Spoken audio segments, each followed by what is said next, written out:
Hey kids, we're back. Welcome back to Guitar Quackery Live. That's the name of the channel that you're watching right now, Guitar Quackery Live. Not to be confused with the other channel, Guitar Quackery, which is the other channel, which is different. I do these live streams for different reasons.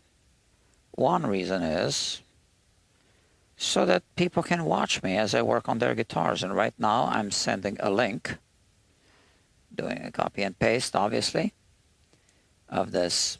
That's the thumbnail. Focus, please. And it goes out to the customer so that he, in this case it's a he, can watch me in real time as I work on his guitar. Let me check a text message here while, the audience tunes in. So,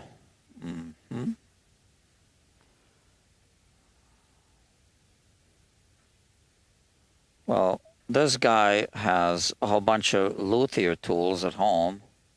He wants me to work on his guitar.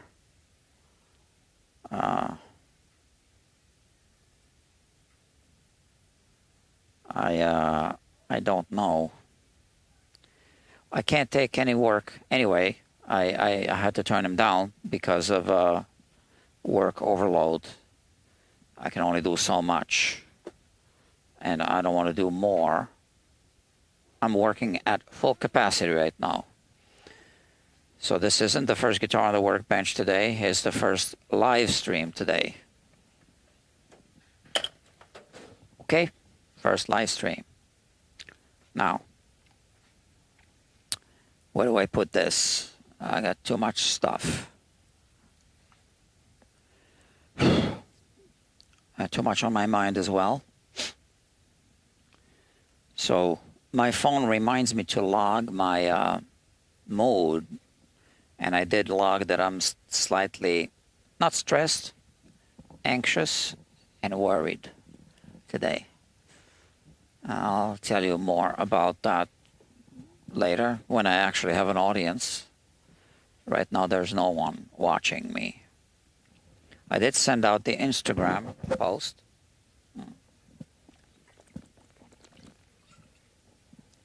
About this live stream. But I guess people need a little time to tune in. So the Instagram account seems to be growing and developing, which is good. But I'm still worried, not about Instagram, but about this other thing, which is more important to me today, right now, than my Instagram account stats. Yeah, we'll talk about it later with an audience, and then you can chat with me. Right now I'm talking to myself. 0 viewers so far. Okay. Let me get the camera ready.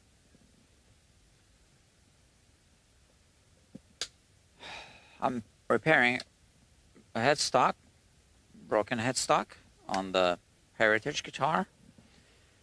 It's an H575, I think. What is it called? Yeah, 575. H means heritage. Oh, I think. So, last time we were doing this. I'll show you. Yeah, I'm worried about a friend, a new friend. I haven't heard from her today. And she's kind of radio silence. I'll tell you later. I don't know, sometimes I get worried just because of some unrelated experiences in my life.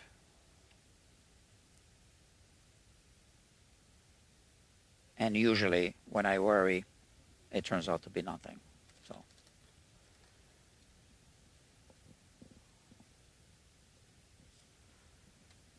I was like that when I was a kid as well. So that never went away.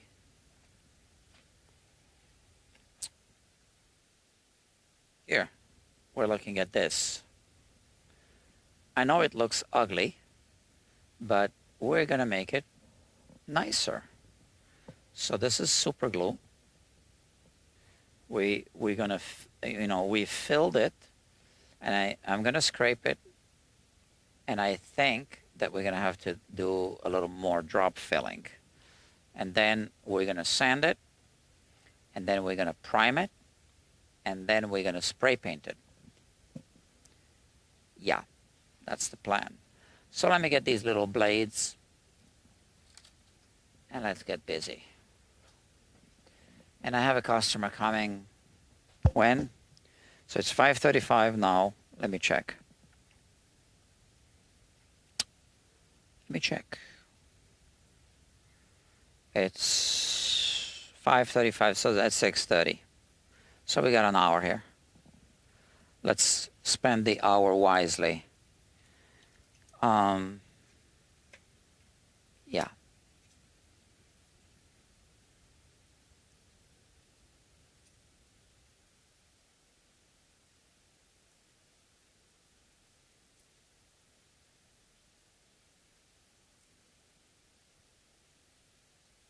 You know, it's weird for me to talk to a no audience kind of thing, but I guess I do need to talk for the benefit, for the people who are going to watch this live stream in replay.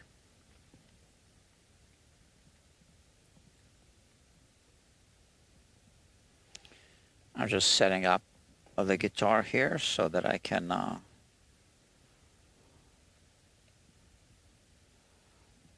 look through the microscope, which you can see right here. So, all right, so let's start with this here, okay? I am simply going to use this blade that I prepared. And I guess I do need to reposition this camera now. Better. Maybe zoom out a little bit. So if this is your first time on this channel, Guitar Quackery is the name of the shop. It's the smallest guitar repair shop in New York City. But it's not really a guitar repair shop in a traditional sense. It's a I used to say that it's a guitar repair shop with a YouTube studio, but now I'm calling it a YouTube studio with a guitar repair shop. So that's different. So this is going to be interesting to view through the microscope. We want to start removing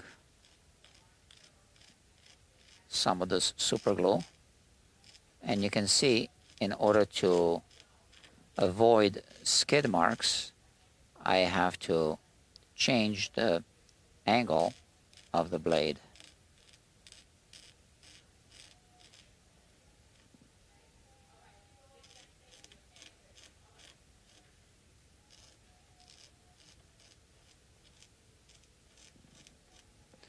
Yeah. Where's my audience today? No one's watching yet. Well, if you're watching, then you're watching, but you're watching a replay. I'm keeping my eye on the...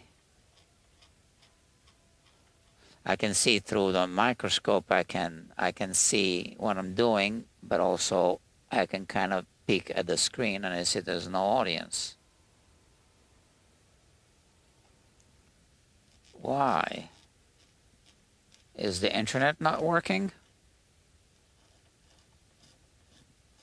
Ever wonder what would happen if the internet just stopped working one day, as in completely?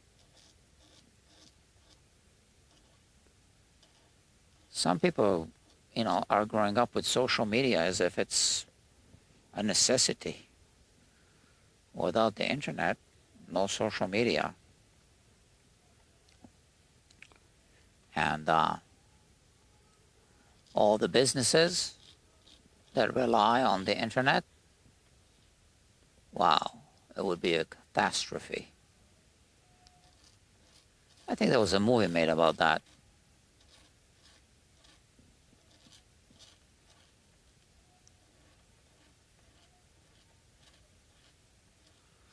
Okay, well, this is going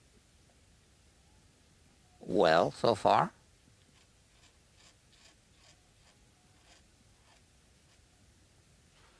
So I guess what I should do is one pass like this, just to kind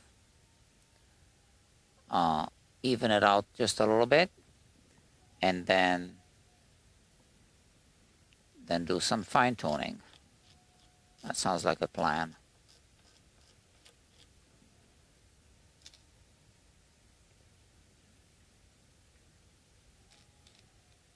So this is trickier here because we have this whole area and this is taped off, as you can see.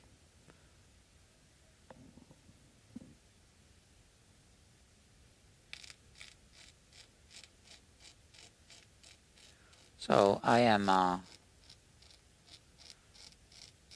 hearing someone that you can't hear because I am wearing a headset with a dynamic microphone, so it doesn't pick up the room sound. That's how I want it to be. But someone is singing. And let me put it this way. They need practice. I can hear it all the way here. But they are at the other end of the rehearsal studio. They need practice. I guess that's what they're here for. It's a rehearsal studio where people come to practice.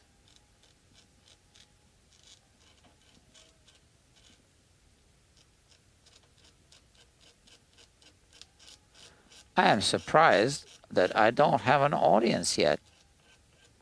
Is this really streaming?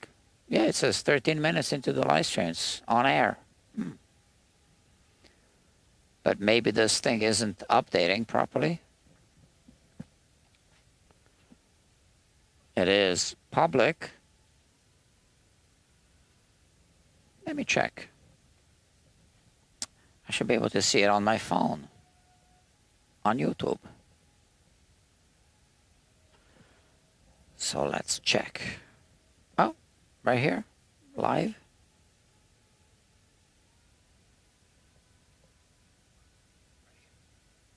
Yep, it's live. I can even comment because I'm logged on with my main channel account.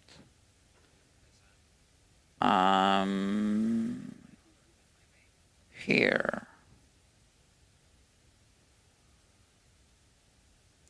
All alone. Sad. I told you I was worried, so let me put that. Worried. No, I don't want to put that. I don't want to jinx anything. Not even sad. All alone. Yeah. And boom, the comment showed up.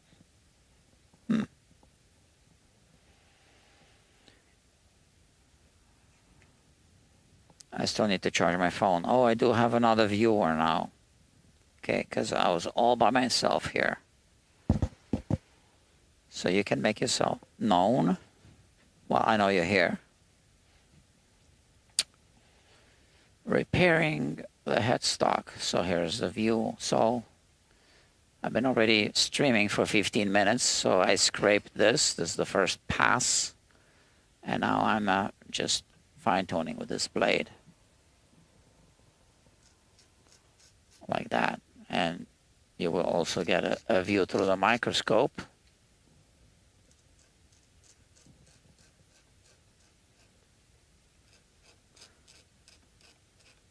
It's super glue. We let it cure naturally without the accelerator so that it cures hard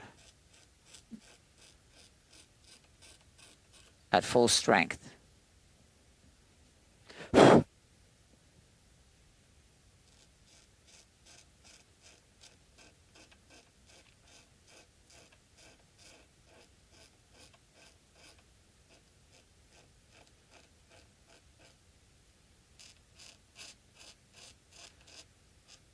So you can see little skid marks. I'm going to zoom in right here and focus.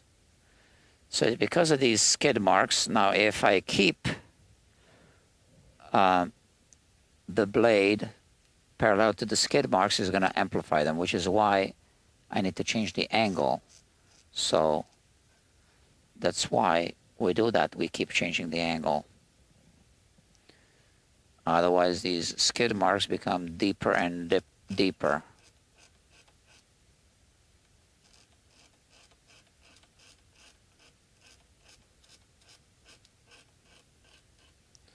Cosmetic repair can be time-consuming.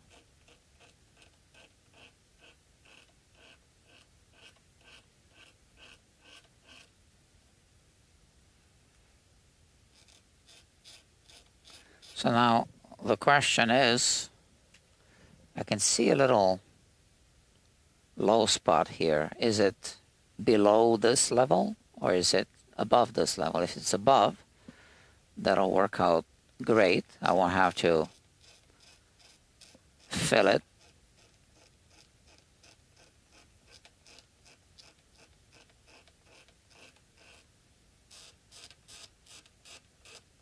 I'm also flexing the blade a little bit like this.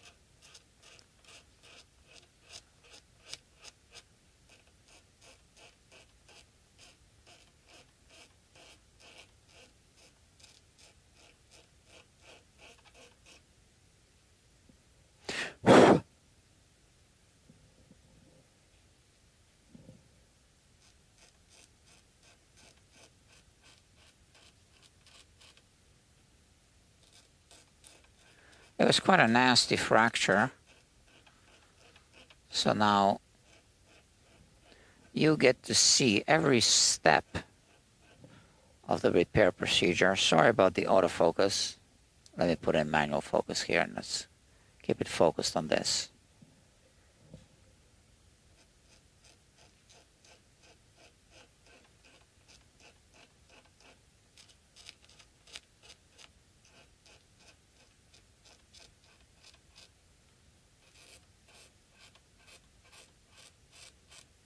Yeah, I wish there was a faster way.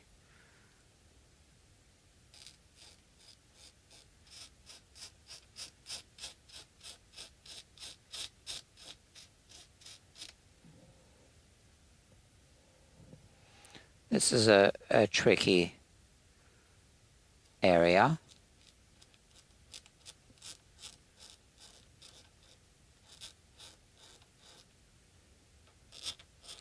Initially, I thought I was going to fill it with Bondo, but I decided to use super glue, like on the spot.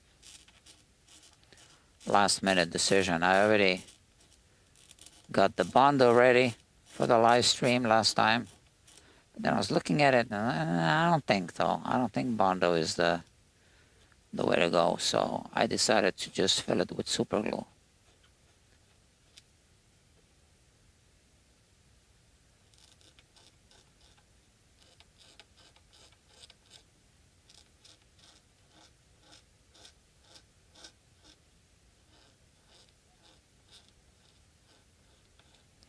Okay, and now we have another viewer. We only really have two viewers because one of the three is my phone.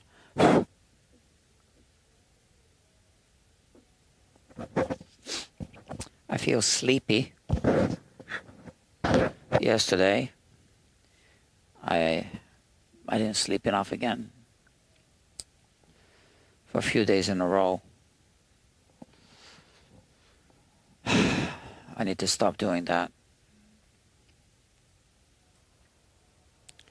How about I work on this area here? Hi. This area here. Let's start with the easier part of the repair, which is this area. Nothing is overlapping like here.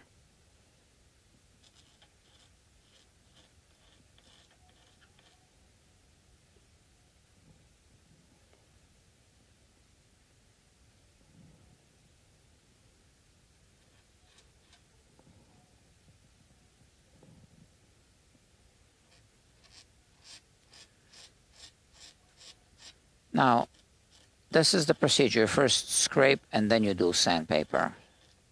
So that's what I'm doing. I think the surface itself is a little bit uneven, so I'm not sure how well it will level off.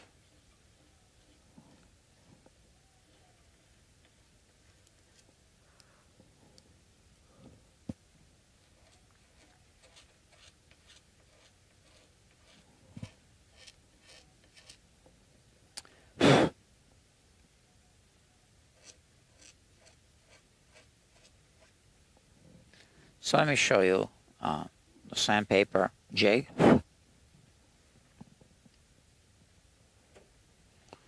I learned this from my good buddy, Ian Davlin. You should know who he is. That's his idea. It's on YouTube. I just watched. He didn't even tell me in person. I watched him on YouTube. This is the idea. It's, you know, sandpaper. Now, I put this tape here, and that was my idea. I added to his idea so that it's the same thickness as this, so that the sandpaper is parallel. So now, you know, we can do this.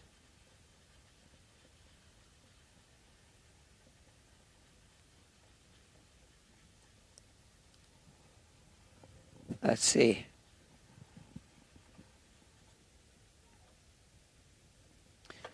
The good thing about this plexiglass system is that you can kind of monitor what goes on.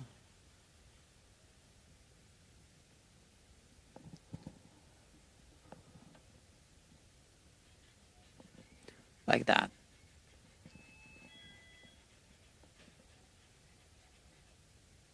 Yeah, so I can see that the headstock veneer doesn't seem to be all the way even. There's a high spot here, looks like.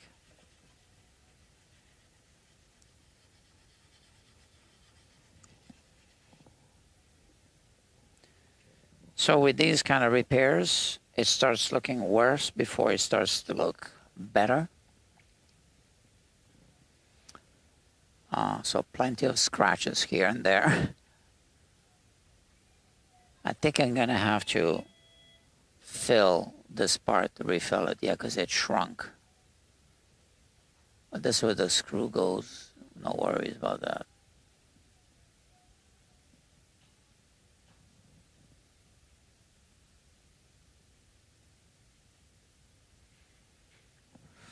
Oh, sorry, I fell asleep. Yeah, let's continue.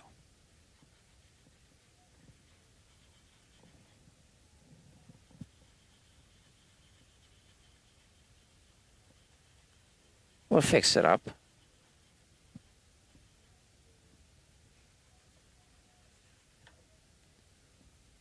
This guitar's been here for quite a while. And it's mostly because I actually wanted to catch something. Wow. I know what I just said didn't make much sense, but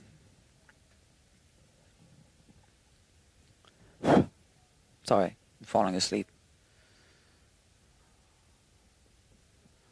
What I said, I catch something. I was thinking of a turtle. I don't know why, and then I realized I was thinking turtle. And then I said something. Yeah. So let me wake up a little bit. I am. So this works well here now. Sandpaper. I need to change it probably.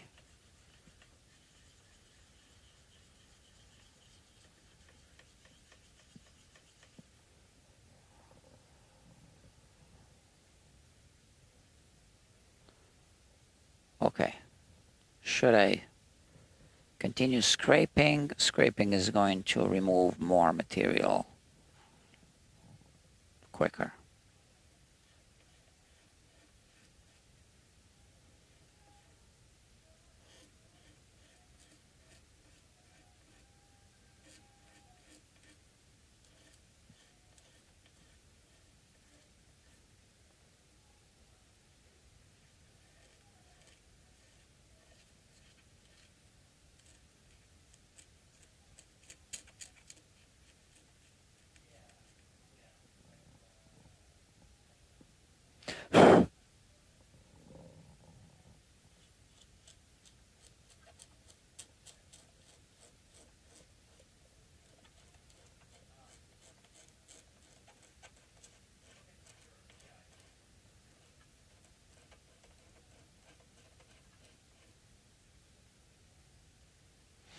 Okay.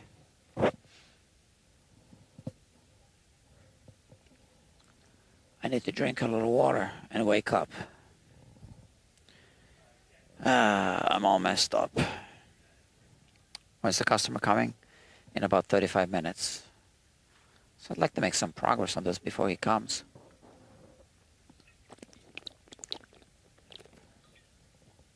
I got some comments. Let me get up on my feet. That'll wake me up. Okay. We have Dr. Steve Cassidy and Jean M. So, says hello or hi.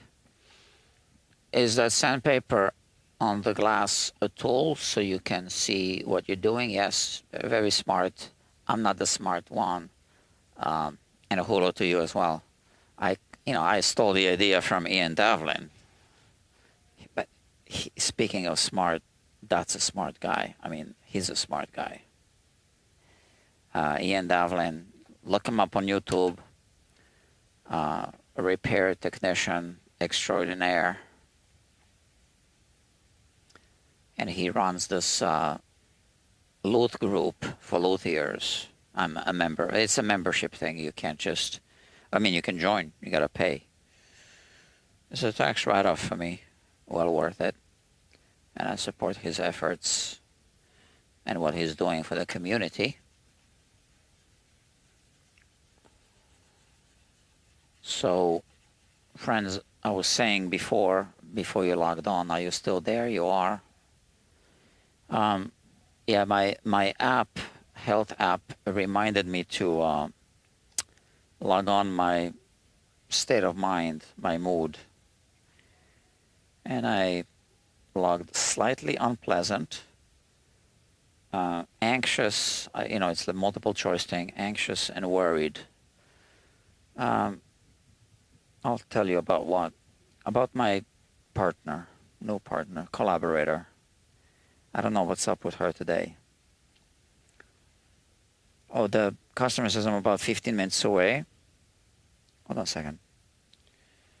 If it's all right to come early, otherwise I'll wait at the Irish bar and be there at 6:30.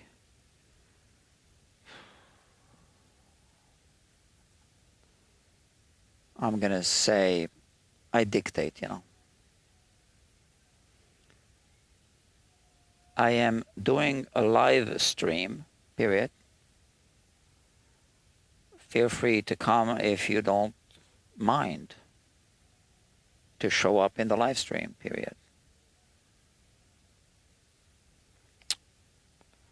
And that way you also know what I'm typing, which I wasn't typing. Yeah, so that's a mosquito. Where's my secret? No, I mean deadly weapon. Hold on a second. It's secret weapon to them. Oh, I got him. Okay, we have a tradition here. When we zap a mosquito, we watch him die, or her. It's always a female, you know that, right? So this is she. Let's zoom in a little bit, and let's push the button. Let's focus. I'm about to 3, 2, 1, go. Okay. Look at that. The wings are flapping. I'll give it a little more juice.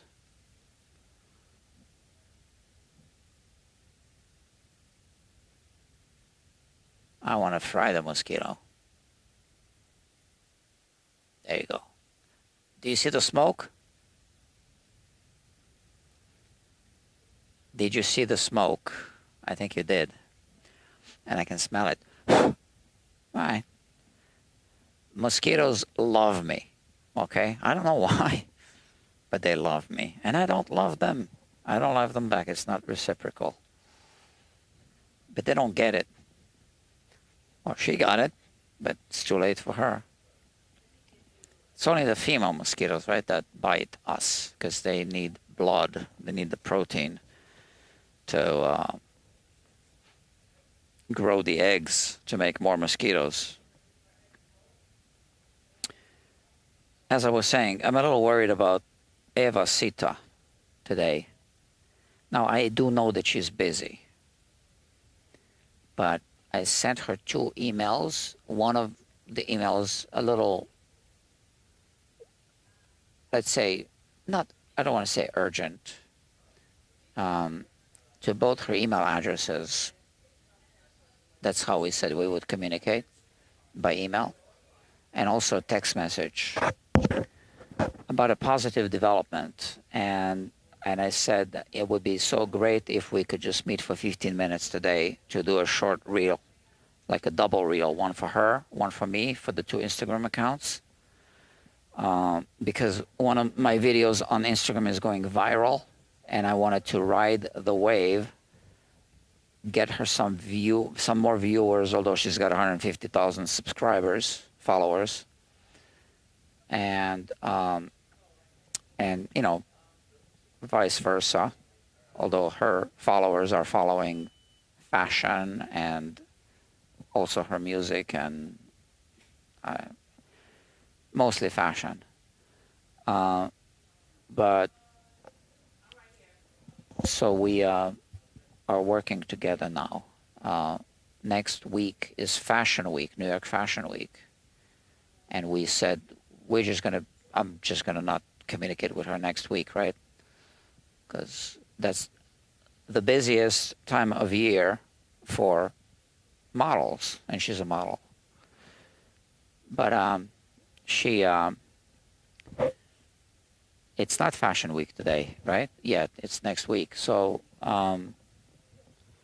we were gonna do a FaceTime call yesterday, and she was in the middle of a fashion shoot.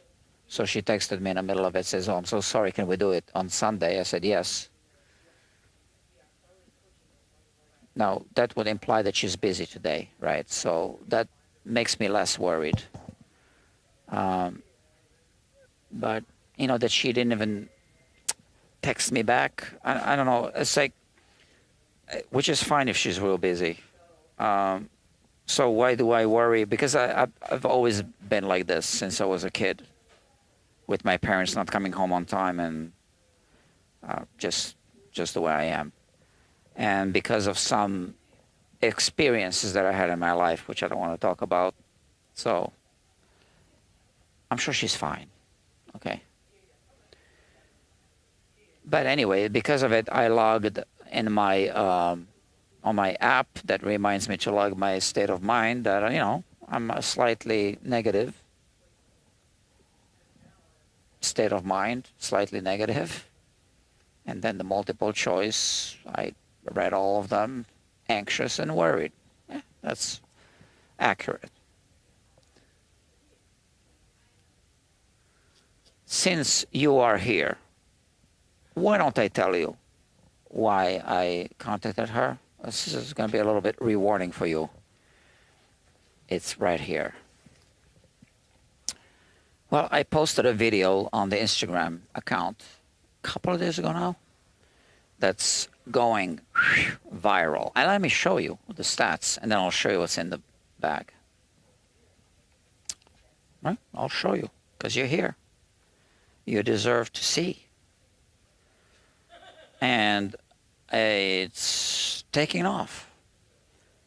Okay, I even got another comment to respond to.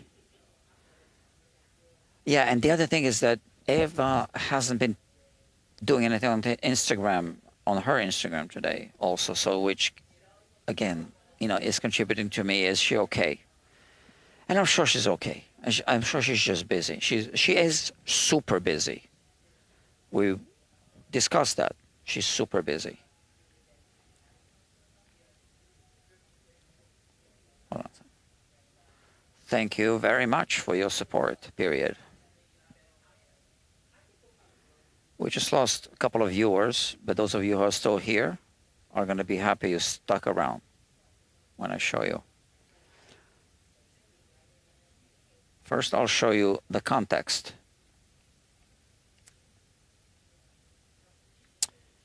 The context is this.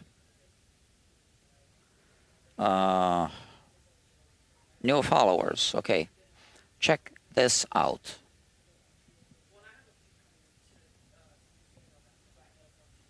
Check this out.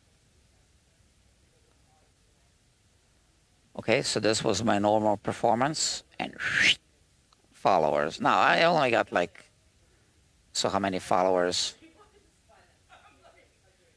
152? No, I got more than that. So this is the last time it logged it. I got 726 followers. So here, whatever, it stopped at 152. Why is this refreshing? Is this how you refresh it? So this graph isn't refreshing, but you can see that it's this much above 152. So it's here, right? It's off the charts, the following. And this is all thanks to one video that's going viral. And now I'll show you the video. So look at that. That's the video. This is it, 23,000 views. Now this one is also going viral, by the way. But, you know, usually the view count is, this was good view count, like 1,000, whatever. But usually it's in the hundreds. Okay, but all right. So let's look at this video. So this is, okay. Okay, so your typical performance is like so minuscule that it's not even separated from the XY, right? From the line. This is like shooting up, okay? And why is it? Well, everyone wants to see this guitar. And this guitar is right here. Now, since you stuck around through this, you get to see it now. So I was a guitar builder before I was a guitar repair technician. And this is just one of the guitars that I built. Now this isn't my finest work, but it's a cool guitar. I'll show you the back first. Rustic build. It's obviously a Gibson ES335 inspired guitar. That's just the tuner I put there. And it's a miniature guitar. So this is made out of scraps that would normally be garbage. And look at the guitar. So everything here is custom made pickups, custom-made pick guard, custom-made bridge. You see the Haagen-Dazs stick on the bridge, if it wants to focus. This is from a wood plane. These are clearly Coca-Cola caps. So this is push-pull, push-pull, push-pull, push-pull. It's got 2 humbuckers with coil splitting. It's got 2 humbuckers with coil splitting. Oh, people were asking if it has a functioning truss rod. Well, it does. Stainless steel frets. And it's got a piezoelectric pickup inside the bridge. So look at the bridge footer here. I'm going to have to show you in a different way. It's inside the bridge, right? You can kind of see the wire coming out. Between the humbucker and the bridge, there's a little white wire there. You might be able to see. That's a semi-hollow, neck through body. Now this is a 3-piece neck. These 2 outer pieces are from a 100-year-old brownstone building that was demolished in Brooklyn. The headstock is from maple and 5-piece maple and mahogany. Check this out. Can't really see it. And then there's the joint. I forget what this joint is called. It's a really complicated joint to make. So I'll be making a video about this guitar. So what I wanted to do with Eva Sita was to have her show this guitar on my Instagram quickly, and me showing up with her and saying, friends, go to her Instagram account, because that's where you're going to see more of this guitar. And then we would record a reel for her Instagram, and then people would go to her Instagram and watch the guitar and then discover her, because that's the collaboration. I'm helping her, she's helping me. And that's really not the way that I want to help her. But this video is going viral, and I said, well, let's ride the wave. Let's just do this, right? That's it. So, friends, you got to see this guitar before anyone else gets to see the review of it, right? And I can tell you something. There's more about this guitar than meets the eye right now, okay? So it goes back in the bag. Oh. You saw the screws on the back. So the back comes off. And there's a lot to be seen on the inside. So I brought this guitar here. I guess I'm taking it home without doing the reels, unless she texted me, which I doubt. So she's not far from here, which is why I said if it's humanly possible for you to come for 15 minutes, or I'll meet you there or something. But I guess we're not doing this today, unless she... Mercury launch show, what is that? Definitely interested. Who is this?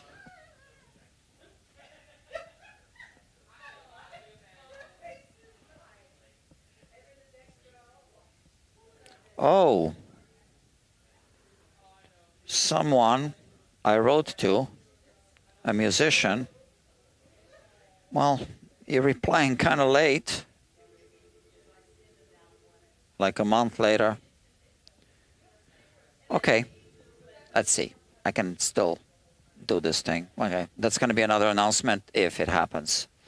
But yeah, friends, 9 of you watching, you just got to see this guitar that everyone is asking to see. And it'll be posted in small doses on Instagram. And we're going to post it on Evasita's account as well, Instagram. Because anything that promotes both accounts is going to be a thing. Is going to be doable. Even if her account isn't about guitars. But it will partially be about working with Guitar Quackery. Because Guitar Quackery is going to be building her Cora. Custom-made Cora. I'm going to build one for her. This isn't the first... It's not going to be the first time that I build an instrument. It was always guitars for someone for free. So, but it's not really for free because she's giving her time to me. And I really appreciate that because she's real busy. She's not going to waste her time with deadbeats. So she figured this one out that I'm not a deadbeat, which I'm not. So, yeah, and this guy on Instagram is commenting, hey, it looks like whatever. I bet it plays like shit. And I told him, shut up. You don't even know me. You haven't seen the guitar. I know what I'm doing. This guitar is better than any Gibson you played, okay? So it's just these trolls, you know, that just... he hasn't seen the guitar, he hasn't played it, nothing. Yes, it looks like a rustic guitar, and that's on purpose. Steve Cassidy sent me something, 9K subscribers party Thursday. Oh, yeah, really, what is today? Saturday. So I got an announcement. Dr. Steve Cassidy is in the house, and I just got your announcement. Look at that, look at that, look at that, quickly. This is what came in. Yeah, look at that, 8,978 subscribers on YouTube. And I tell you, friends, that's an achievement. I'm going to congratulate Dr. Steve Cassidy.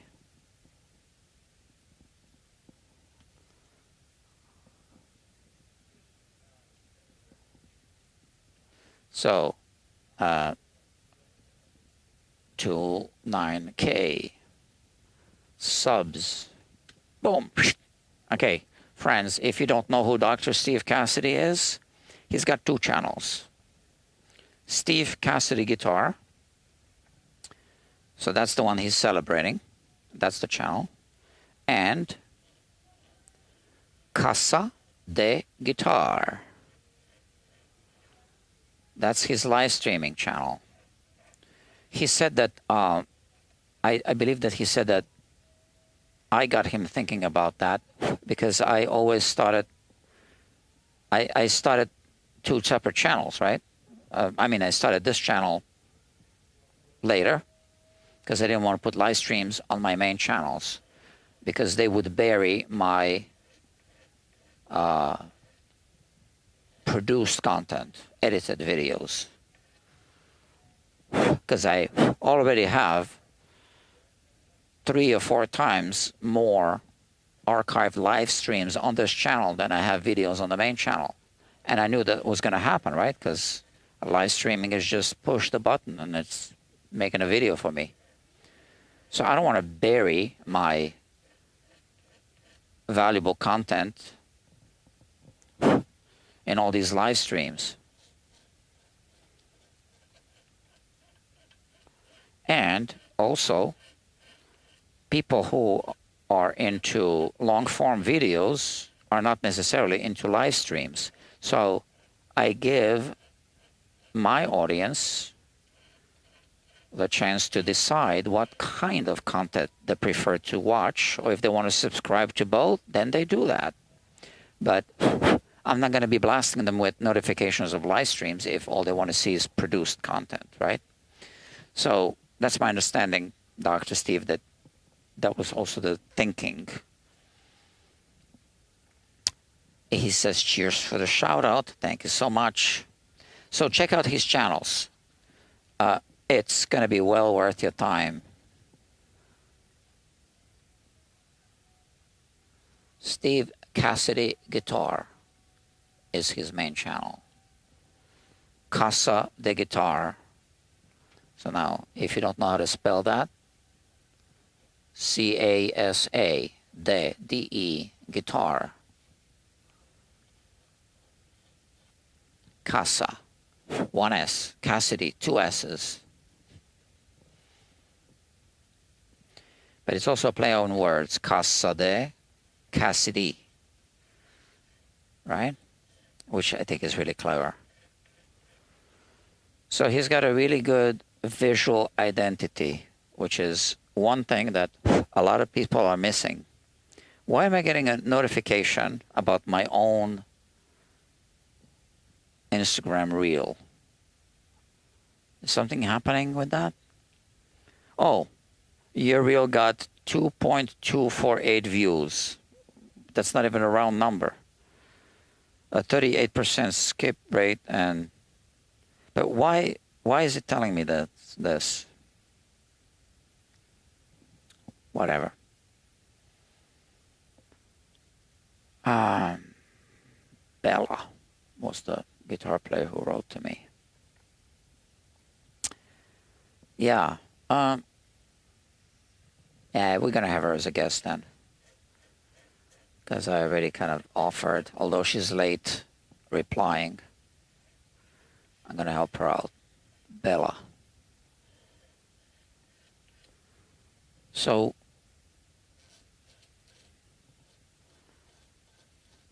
you, my friends, had a real treat today. Those of you who were here 10 minutes ago, who saw the guitar. I will be doing a full review of that guitar on the main channel and on the streaming channel. And partial reviews. What was the word I used before? Segmented? No. Fragmented? No, it was a good word. I'm gonna have to watch my own replay to catch the word, because I used the good word on Instagram. Those are just gonna be teasers. Teasers to bring traffic to my partner's Instagram account, Eva Sita. I like calling her Eva Sita. That's not her last name, by the way. That's her middle name, just so you know. Her last name is her own business. So if she prefers to keep it private, it's her business. And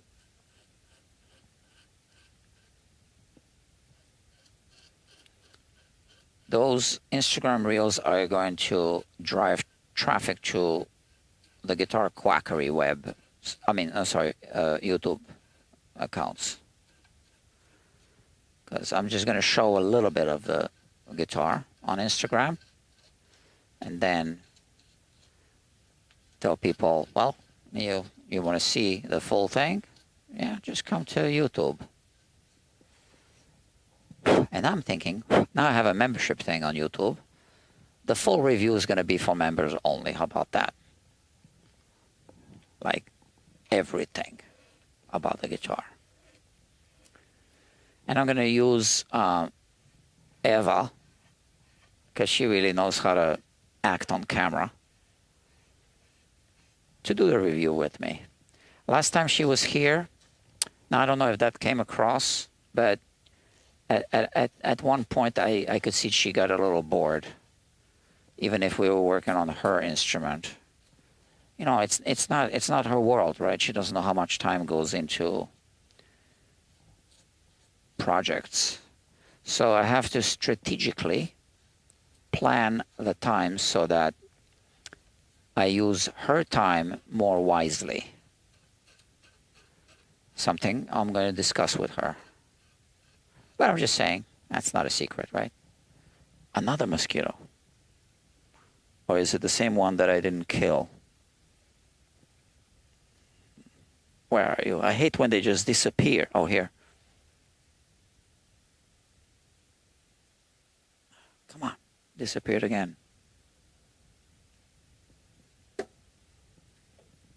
Hmm.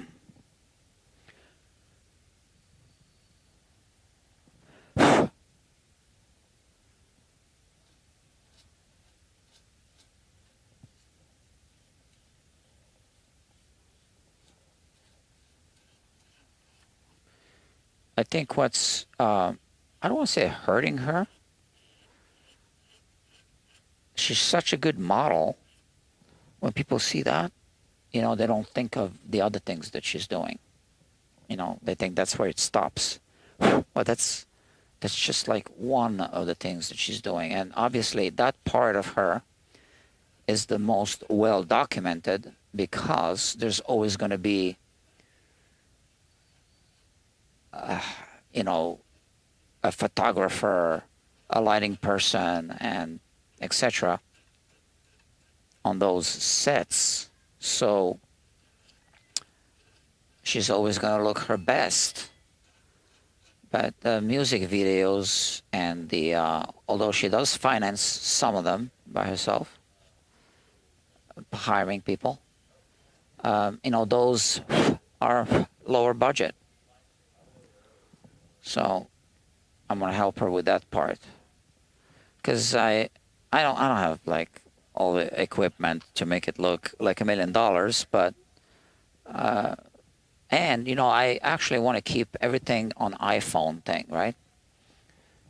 Because I want that social media flavor. And my customer is going to come any moment now.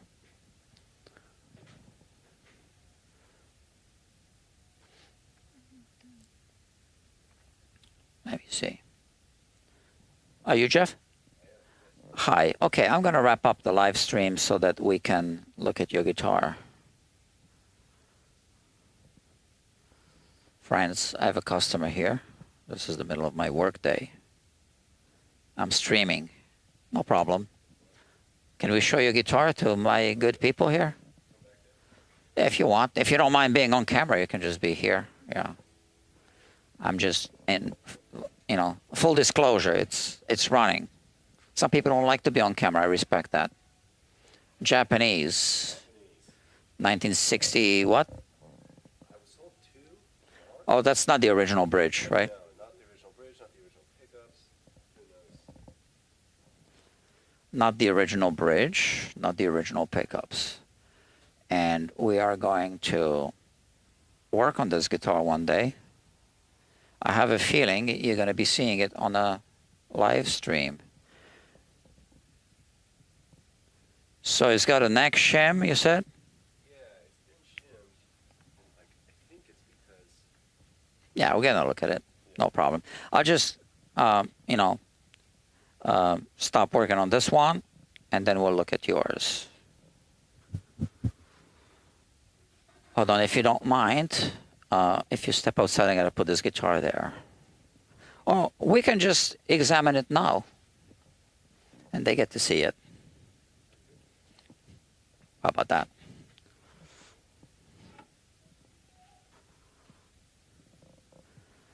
I'm going to have to deduct this time from, because I'm streaming this one, because this one's being charged by the hour. But I can watch the live stream and just,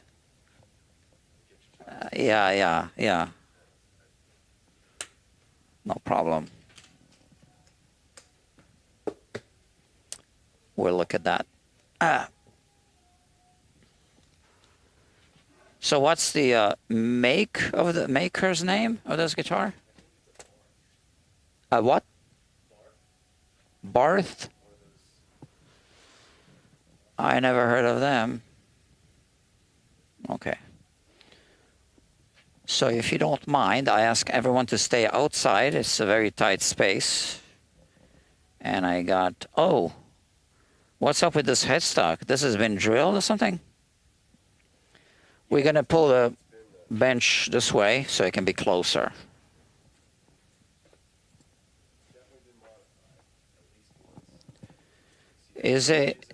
Yeah. Pickups on original, and I bought it knowing that it had just had a fret job. Oh, so you just bought it? Yeah. Ah. So the nut is, it's got like an issue here with the fretboard separating. Did you know that? It's got a couple issues, yeah. Let me see. Where is my light? And it cut right through like the neck binding, which doesn't bother me aesthetically, but I know, I've seen that many times. In fact, I was just working on a guitar with the same issue, cosmetic issue.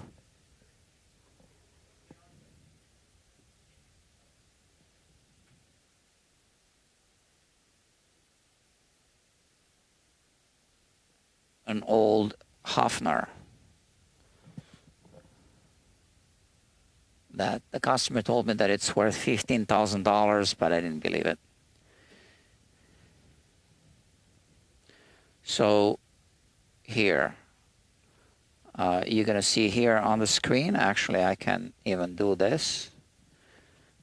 Now we see this close up. So you see how, I think this is like a separation that needs to be re-glued.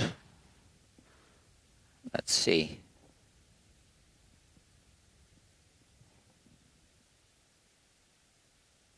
Now there's some glue there. Okay, so it's been re-glued but not clamped, you see, because there's a gap. So that's amateur work, right? They put some glue there and they didn't even clamp it. Yeah. But now it is what it is. So, yeah. I mean, to repair that is not a reasonable thing to do.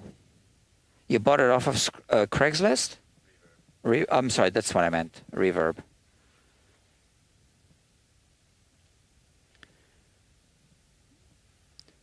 So the seller made the nut?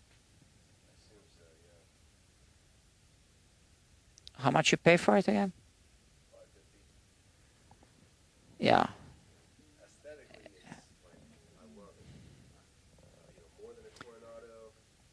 Uh-huh. It's probably, too good to be true, but, I'd like to get it here. Yeah, so you know how it is with these guitars. They the work that needs to be done.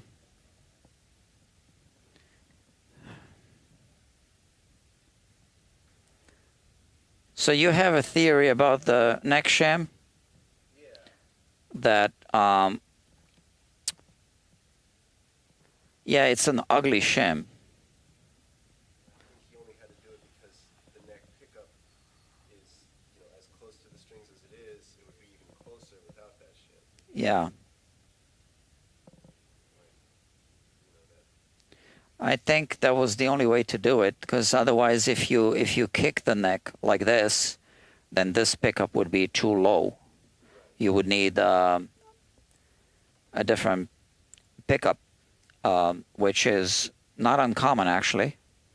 You know, that there should be two different heights. Right, yeah, they're the same, I guess. Yeah.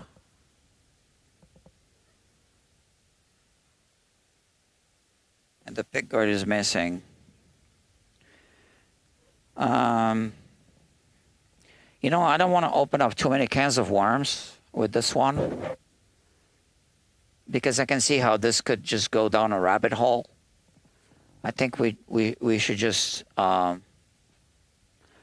playability issues. Were you hoping to get rid of the shim or something? Is that why you... Well, I guess I had an idea to kick the neck forward a little bit with a better shim Yeah, so you can have it seated here, right, at the front, and put a shim here, and then the neck goes like that, so that raises the strings here. As far as the first pickup is concerned, right? There's But enough travel in the bridge. well, we can deal with this separately, right? But that would raise the strings away from this pickup more, and there's no way to raise it. So in that case, you would need a new pickup for here. So kicking it the other way, wouldn't that raise it off the neck pickup too? But less so off the bridge pickup? Kicking it this way, you really don't want to do that, because then you have the neck seated here, and you have a gap here. So this looks like a shim, like a flat shim parallel. It just raised the neck like that instead of tilting the neck. Why do you think it would be beneficial to tilt the neck? Then the bridge would stay too low. You see, this bridge is kind of riding low. Yeah, and it's not seated great. I can see that, yeah. There's too much I could do with the bridge. But yeah, Um, yeah, it's just so you know, neck pickup is a little different case. But yeah, it is what it is. let me see. So here, it's not seated. Here, yeah. Yeah, it looks like they just to a spindle sander or something. Yeah, that's the. I mean, that's a separate project just to make sure that the bridge is matching the top. And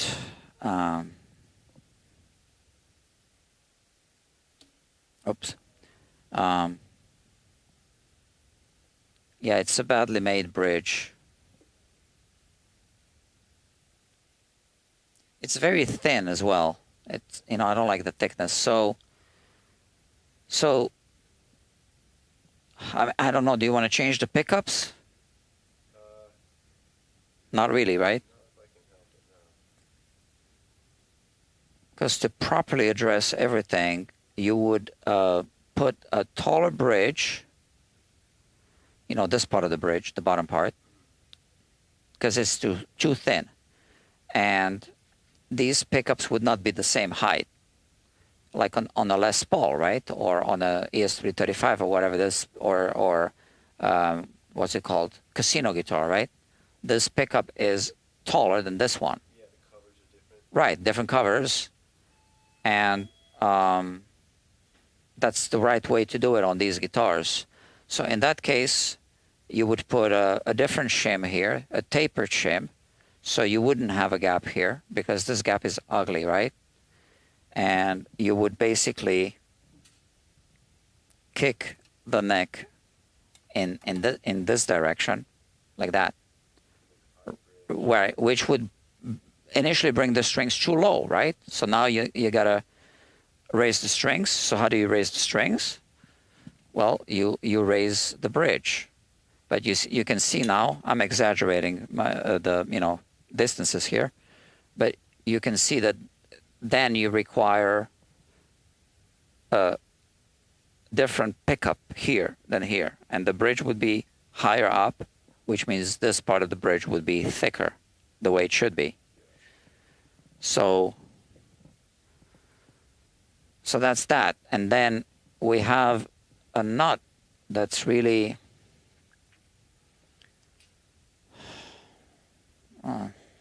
ugly.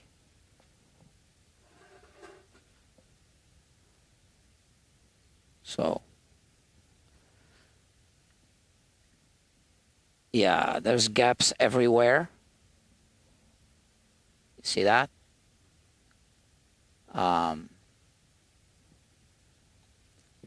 So let's move this. Oof. It's got some kind of shim. Look at the gaps.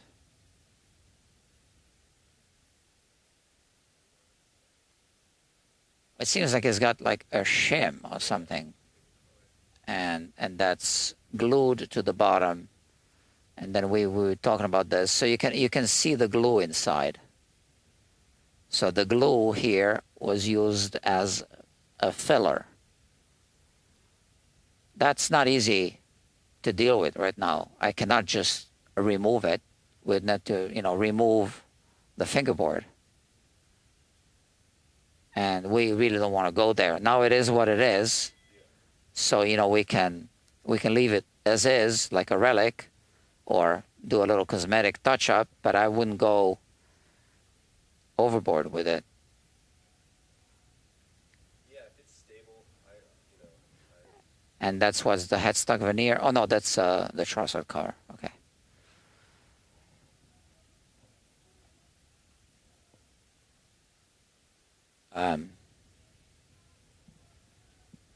And then we have these tuners. They're really weird. Why do they do this?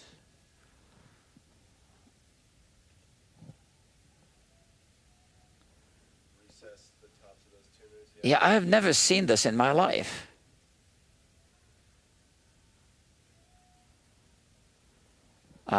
Yeah, I don't understand. I guess maybe the headstock is a little thicker. The neck's pretty thick. That's one of the things I like about this guitar. Yeah. So now let's look at the truss rod.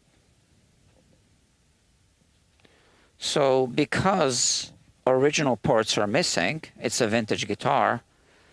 It's just player grade. So the value is, just player grade value, not a collector's value. How much do you really want this guitar, right? And how much you want to invest in it? That's the question. But if the truss rod has an issue, that would be like a big thing, right? Which is why we want to look at it.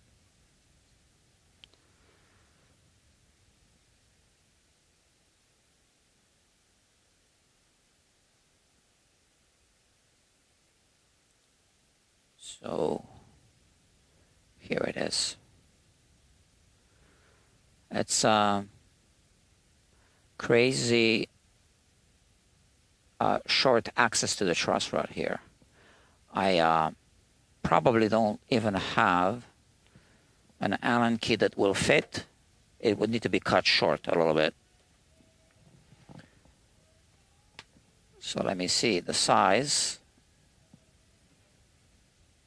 Looks like a 5mm. Is this a shorter 5mm here? See, it doesn't even fit inside. If I show you like this, right? I can't put it inside. So, this is a cheap one. I can just cut it in order to access it. So at this point, I can't test the truss rod. Unless I already have one that's shortened. Let me see, because sometimes I do modify wrenches for this purpose. Let me see.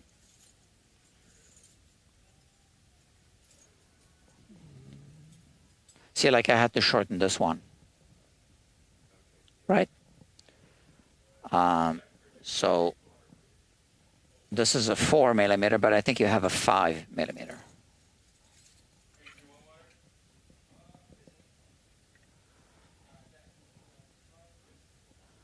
Okay, let's see. Focus. So this one will fit, but you see it's not the right size. See that? One other problem I forgot to. Huh? One of the neck screws is completely stripped. Oh, one of the neck screws is stripped. Okay, so, right. So we need to enlarge that hole, plug it, and then re-drill. Yeah. Right. Yeah. A new shim in mind in case things are different, I guess. Yeah, so I'll take your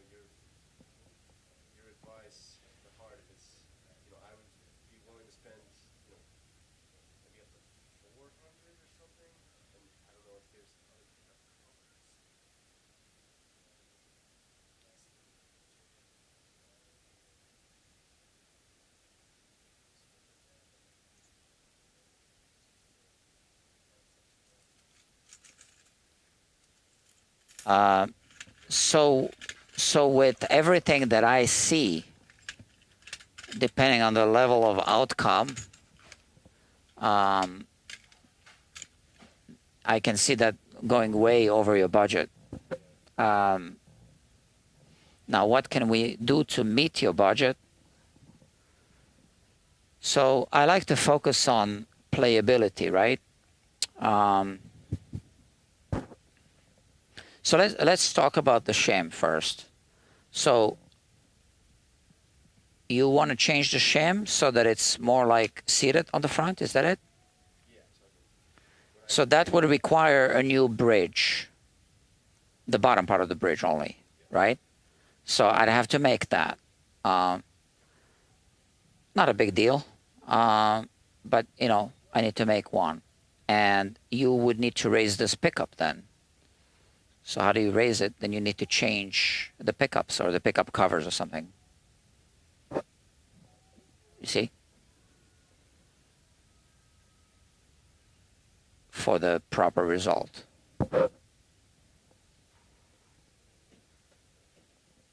Do we know what these pickups are? Yeah, they look like some kind of cheap plastic pickups. Huh? Yeah, the covers, yeah.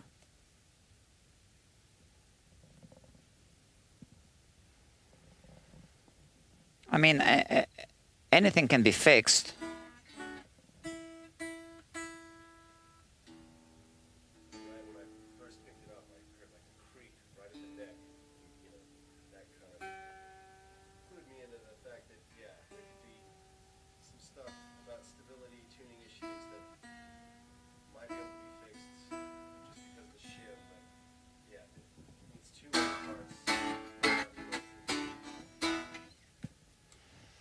And how do you want to play this guitar? Chords or solos or?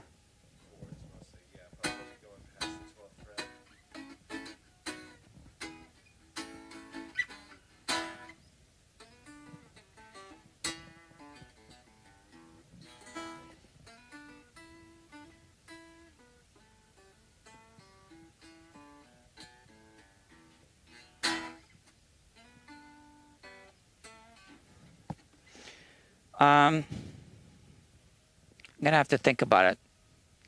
I'd like to come up with a plan to meet your budget, but I need to sleep on it. Is that okay?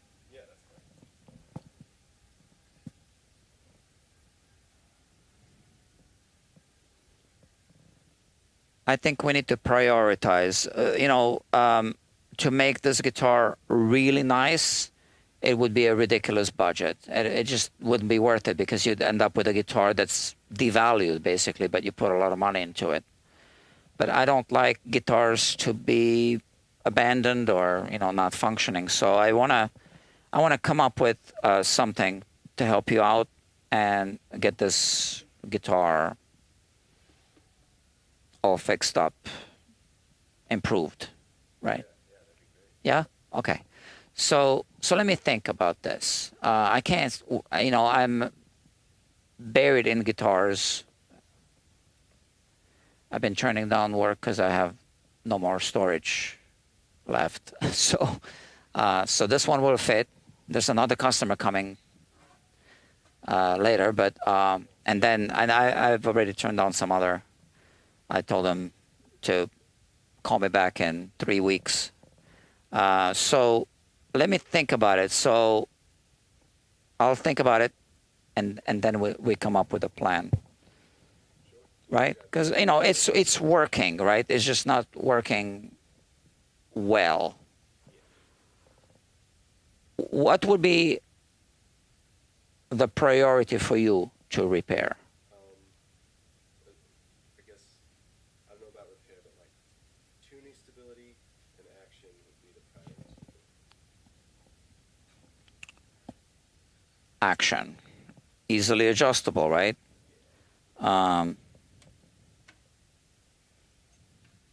tuning stability. So yeah, so this bridge, while it's low, it needs to come a little lower. So you know, that's a neck angle thing. And I haven't checked the relief yet. I haven't checked the fretwork. So he refretted it himself? Is he a repair guy or just? I think so. I mean, So it's good. Look, yeah. I mean, when I'm done with the frets, they're going to be shiny, right? They're going to be shinier than this. But it's good work. It's good fret work. It's just that he cut through the binding. Now let's check this relief.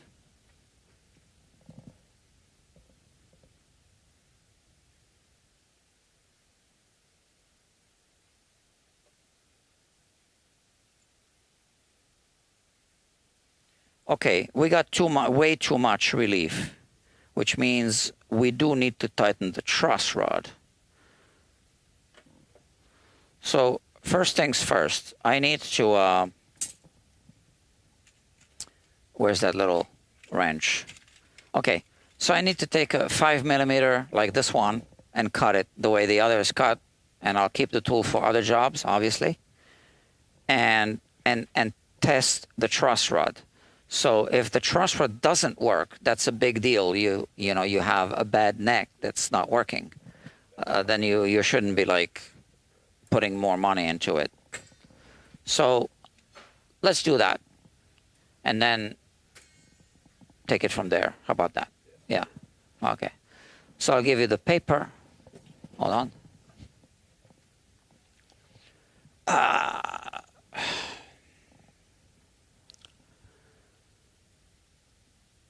Okay.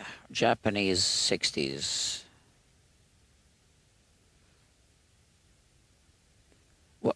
What is it called again? BATRH. And model name?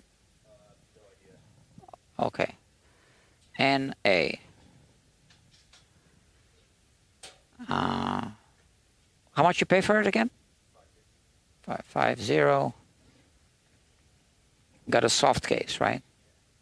Serial number. Let's see. I think I saw it.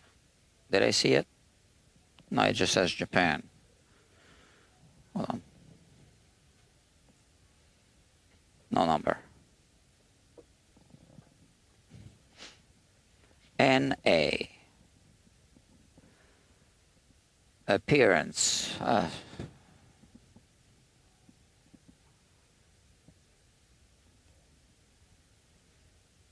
Okay. Let me see.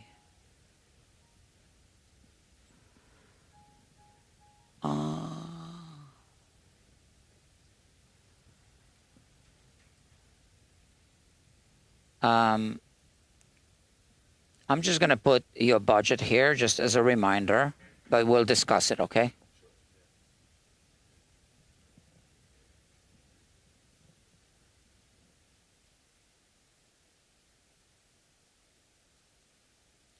Now, the budget, I look at it as a service budget, not material costs. So strings are separate or whatever I need to buy. And as you know, then there's plus tax. That's fine? Okay.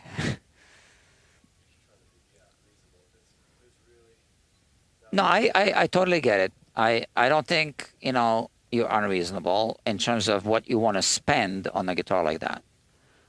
But that's not going to get us to where the guitar, you know, could go. It could go much, much higher, right? Now, is it reasonable to go there? I don't think so. So, in this case, we just got to do what's reasonable. And let me just grab the paper. Yeah, we good.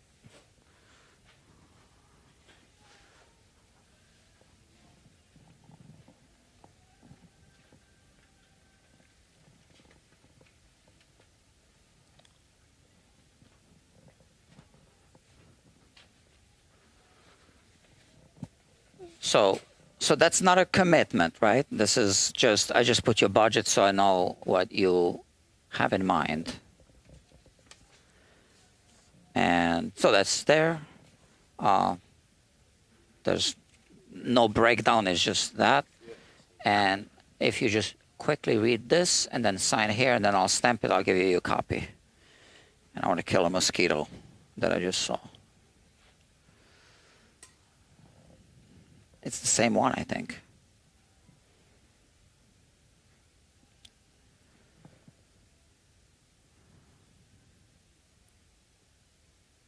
They did a number on this one.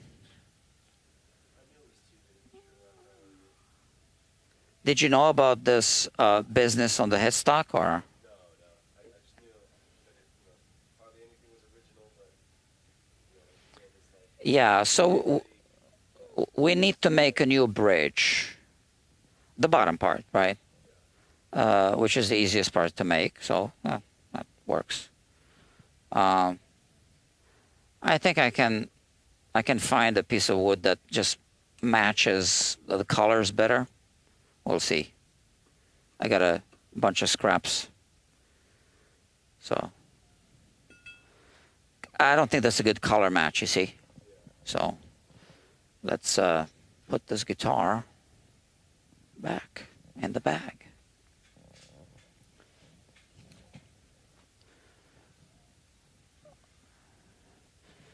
And I'll give you the seal here.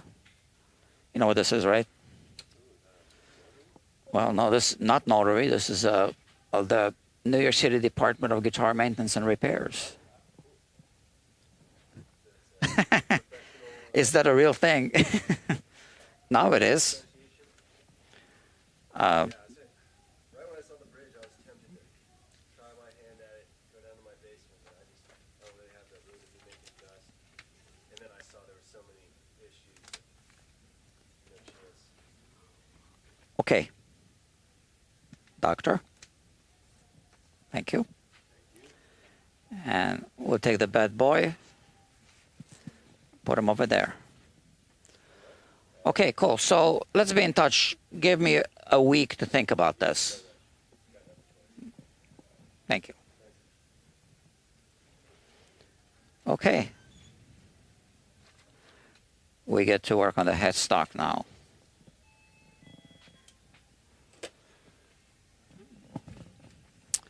Interesting guitar. It's been butchered. Yeah, we'll help him out.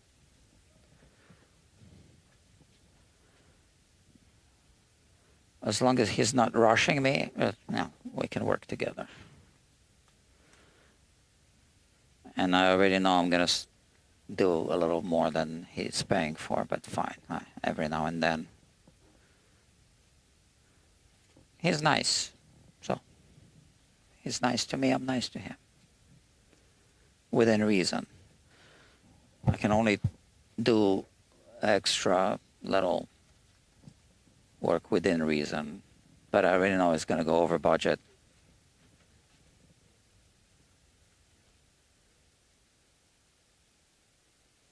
I'll have to be very efficient with my time to do. Or maybe it won't be that bad.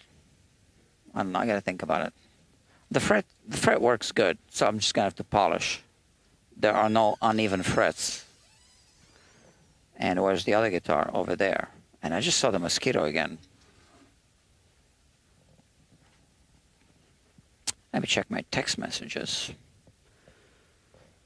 No new text messages. And when's the other customer coming? I'm only taking one more guitar, and that's it. Hold on, where's my calendar? Here, I got too many apps. Oh no, he's not even coming today. Good. Hi. So.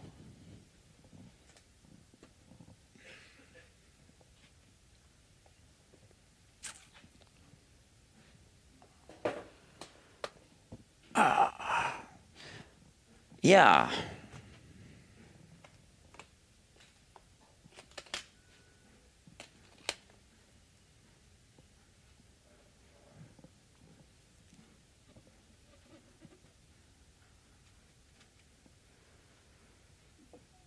That's not the right neck rest. This is it. So I want to hit 500 subscribers on this channel. It's been hard. I already have, what, 700 or whatever followers on Instagram. I know that, you know, Instagram is a faster thing. So let's check. How many do I have? Oh, did I just see? No, that was someone else on Instagram. How many? 741 subscribers. Refresh. 741 followers. And the viral video now has 23.2 thousand subscribers. Oh, Dr. Steve Cassidy says that I'm a very smart man. Okay, thank you. Dr. Jeffrey Boyle is in the house. Yeah, that's got vibe. So that was in reference to the guitar, I think, yeah.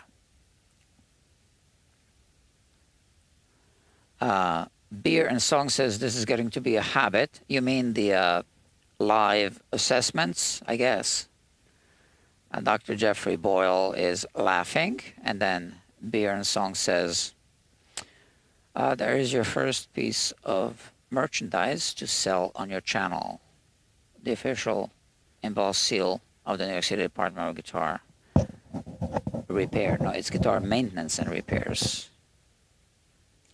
Well, have you seen my badge?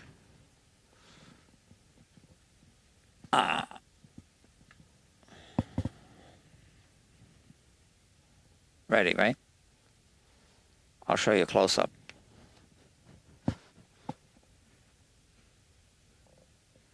Got to be careful how to show this, in what context. Some people might think it's real, right? It is real, as in, I'll explain. Ready? Okay, here we go. So, focus. It says, New York City Department of Guitar Maintenance and Repairs. I have RX here because, you know, of the RX logo on the pick.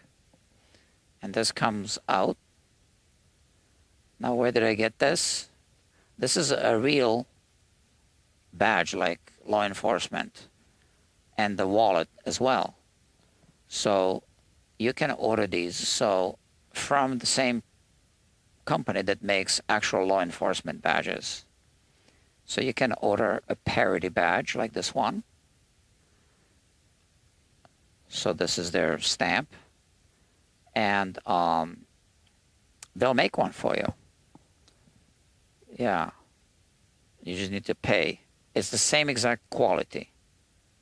Right? This is solid metal.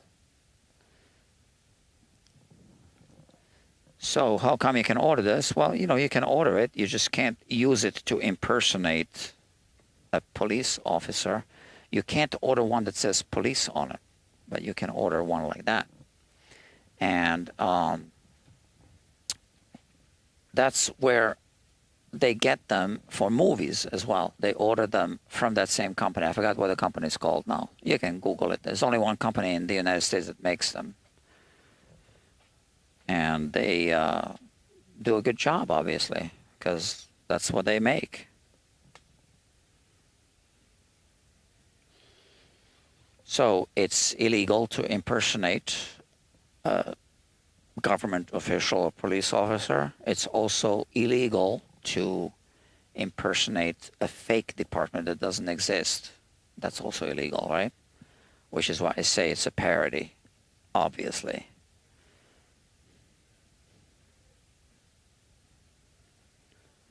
Let's see. Yeah, so no new text messages. What about email? No. Okay. I hope she's okay. I just worry too much. Um,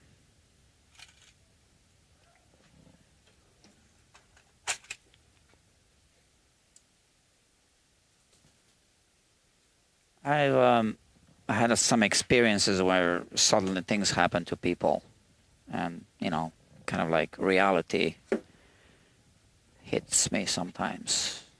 That things can just happen unexpectedly. So then I worry. Like I said, I was always worried when I was a kid, when my parents stayed out late.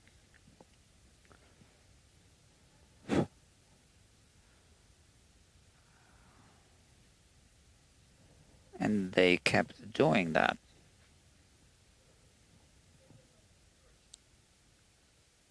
So now I'm like that.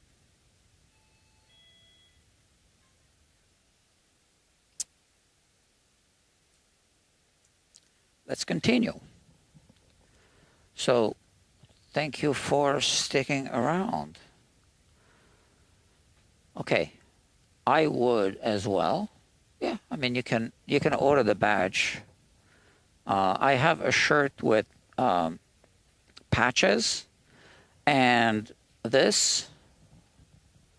Well, you can order that. There's no issue with this. You can just make the design and order it.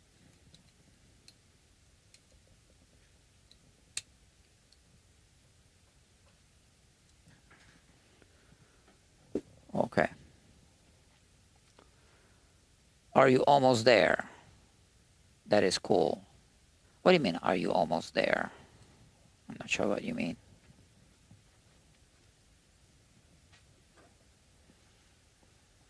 Okay, so I want to level off this patchwork.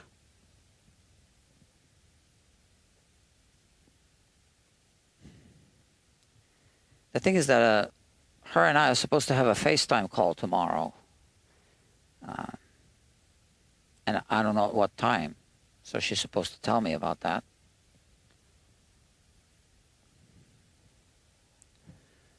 And when will she tell me? So again, that's adding now to my anxiety. Is everything okay, right? Because she isn't flaky, I can tell you that.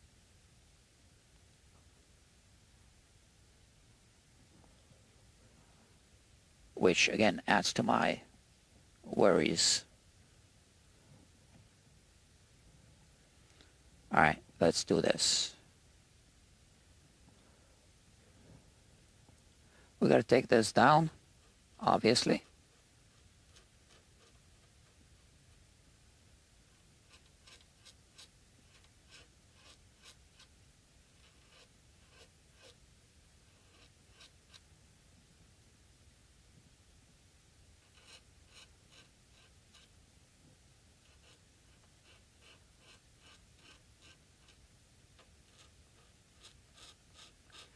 So lately, for the past 3 weeks, I've been more focused on Instagram than YouTube,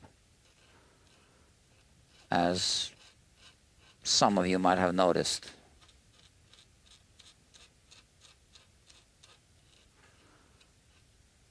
Well, for good reasons.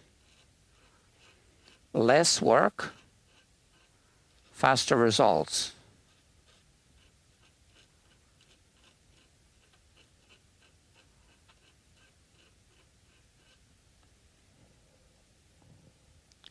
I'm going to start a mailing list soon.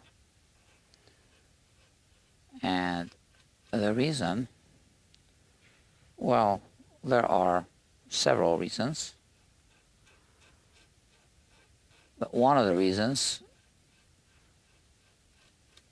in fact, I just sent Eva an email this morning. I sent her 2 emails, like I said before. In one of them, I gave her an old Chinese proverb. Social media platforms are like sandcastles on the beach. That's an old Chinese proverb, and I explained what that meant, they just come and go. And, you know, you can lose your entire following, your entire audience. So you need to have their email addresses. So because if something happens, then you can notify them.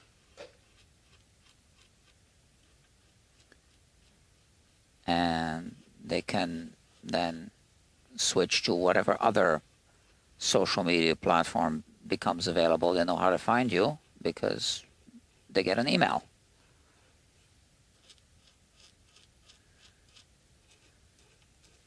And I even gave her some examples. One example is MySpace, which dominated social media maybe 20 years ago, and now it's a ghost town. No one goes there anymore. Facebook is fading away. I don't even have Facebook. I hate Facebook, but yeah, it's not going to be here forever. And if someone like Elon Musk decides to buy Instagram, which isn't going to happen, but whatever. Well, we know how he improved Twitter.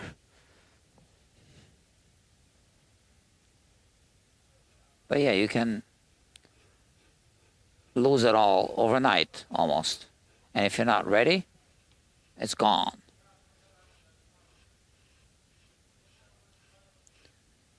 So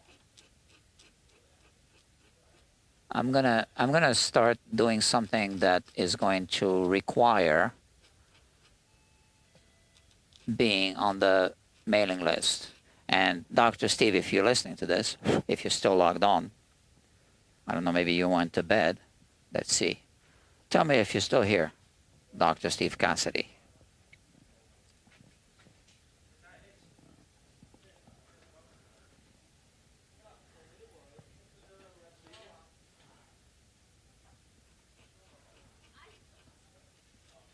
Yes, so I think I'm going to be putting out some PDFs with information that will help people. I got to come up with what, but maybe I can review guitars as in new products. I can just go to the store, do a thorough review or something, put it in a PDF with pictures, and just tell you what I think of whatever new guitar model, whatever gear. That's going to take me less time than producing a video, because I'd like to do more reviews. I just don't have time.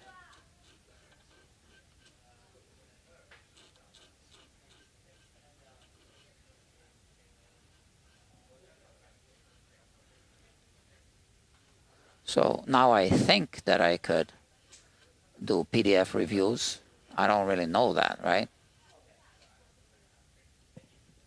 So here we have a typical problem where, there's still this little step right there. You can see that. But this is already, because the surface isn't, 100% straight. So I want to get rid of this step. And the only way to do it, I think it will be with sandpaper.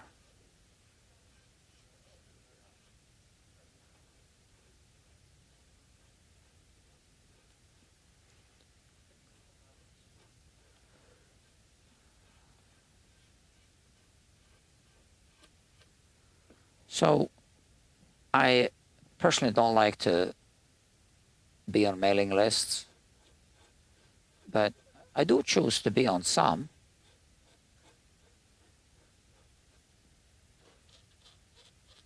And obviously, some people like to be on some mailing lists, especially if the mailing list is a good one, if it, offers some kind of value.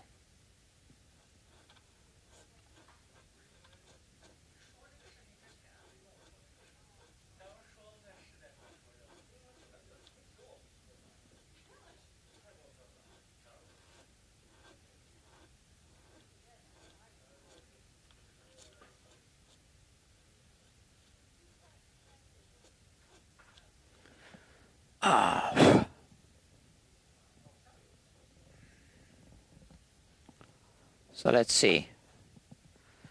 Did Dr. Steve Cassidy write anything? No, he's gone. Okay, no problem. It's the time difference, obviously. I just wanted to talk more about this mailing list business and social media, to have a discussion with him during the live stream, but I guess not today, next time.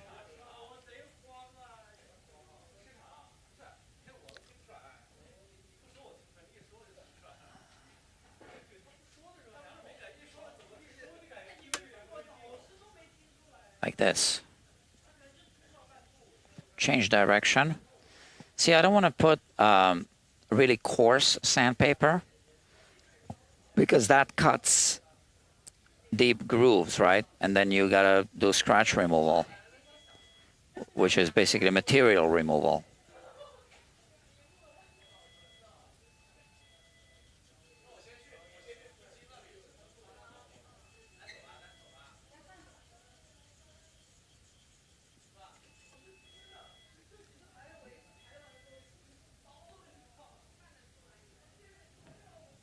This feels smooth.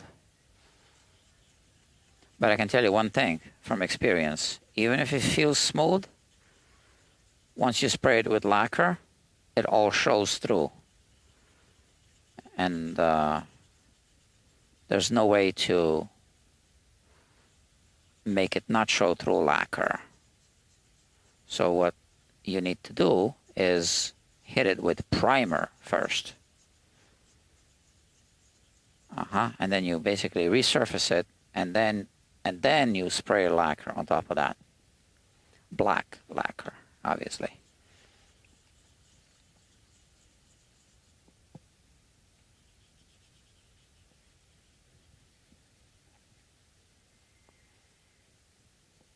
There's a mosquito right here.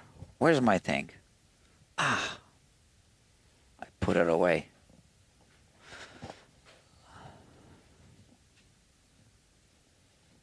Okay, we'll keep it here. I just saw it again.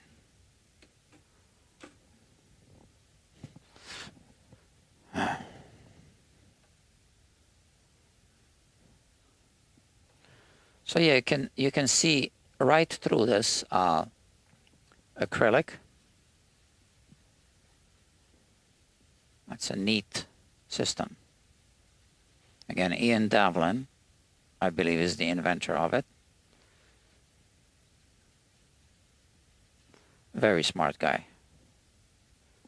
One of the smartest people I know.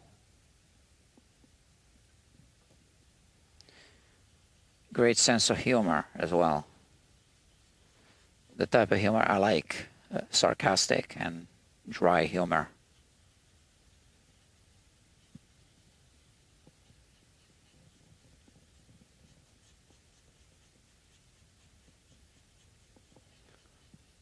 He's also a good friend of Dan Earlywine, and everyone knows of Dan Earlywine. Come on, die already.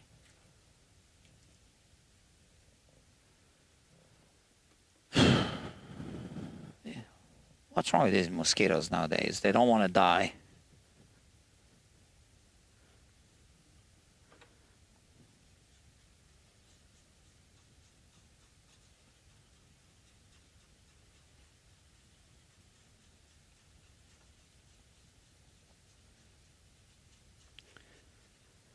Yeah, so I'm not really sure. I don't have all the answers. What would be of value? So I'm just going to ask the people, what do you want me to do for you? What kind of PDFs? Get on the list and tell me. And then I'll make it happen.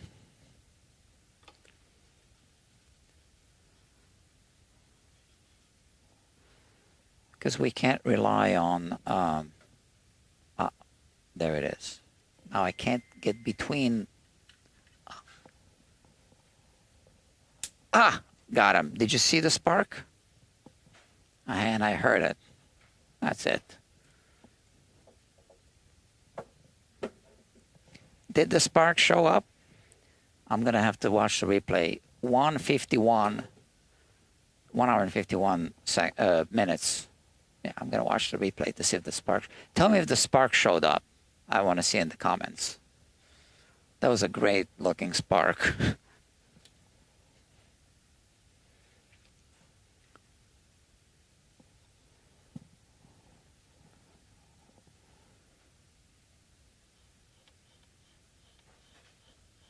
Now it no longer exists.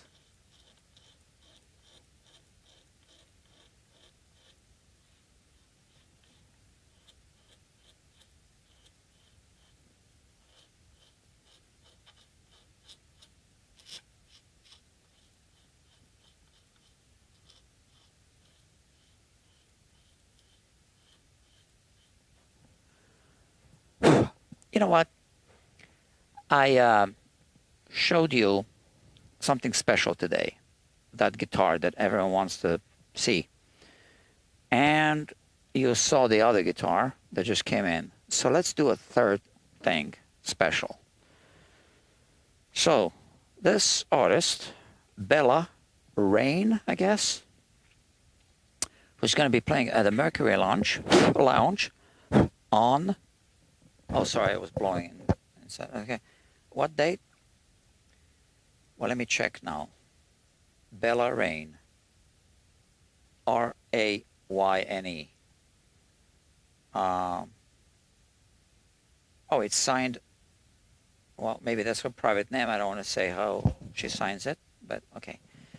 Let me Google it. Bella Rain, Mercury Lounge.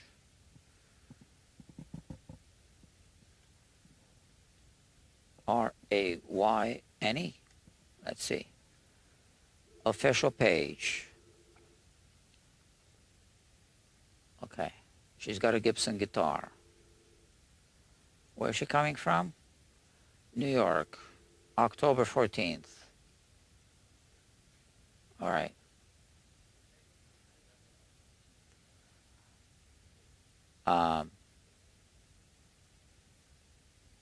So why don't I reply to the email, and maybe she replies now, and we get her on FaceTime or on Zoom during the live stream.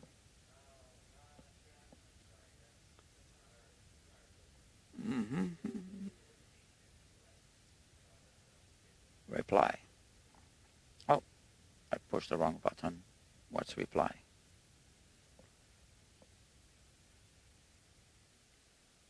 Come on, where's the reply? This is it. Oh.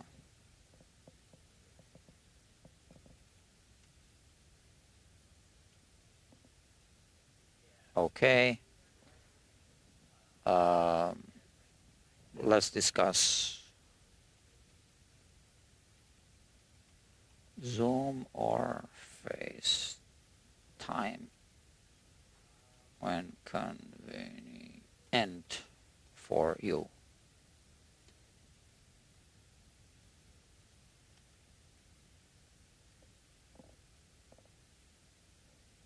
What else should I say? Can we do it now so I can include it in the live stream? That's the answer I'm hoping for. How should I phrase this?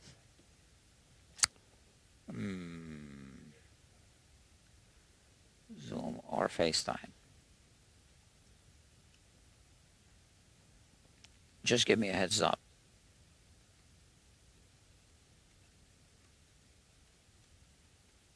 Up.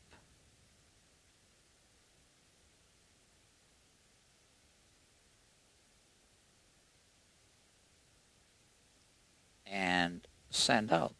Let's see what happens. It's a long shot, right? That she would say, yeah, let's do it right now. I don't think. But that would be like an interesting, you know, an interesting thing, right? During the live stream. Which is why these live streams are kind of different than what a lot of the other people are doing.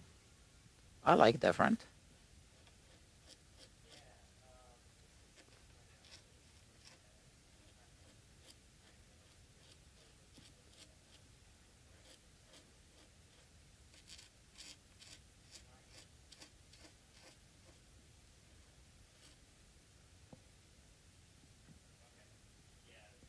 So I offered to her, yeah, so where's the mystery? She's a performing artist. I checked her out. I support female guitar players because, I'm sorry, SF says, hello, what is your opinion on spline usage in headstock repairs? Very good question. I'm going to answer this question. So I am going to help her out with her guitar. Not that she needs a repair, but she does need a premium setup before the show. So in exchange for her appearance here, and then let's talk about her promoting Guitar Quackery when she is on tour. Huh? How about that? I want to do that with a few artists, but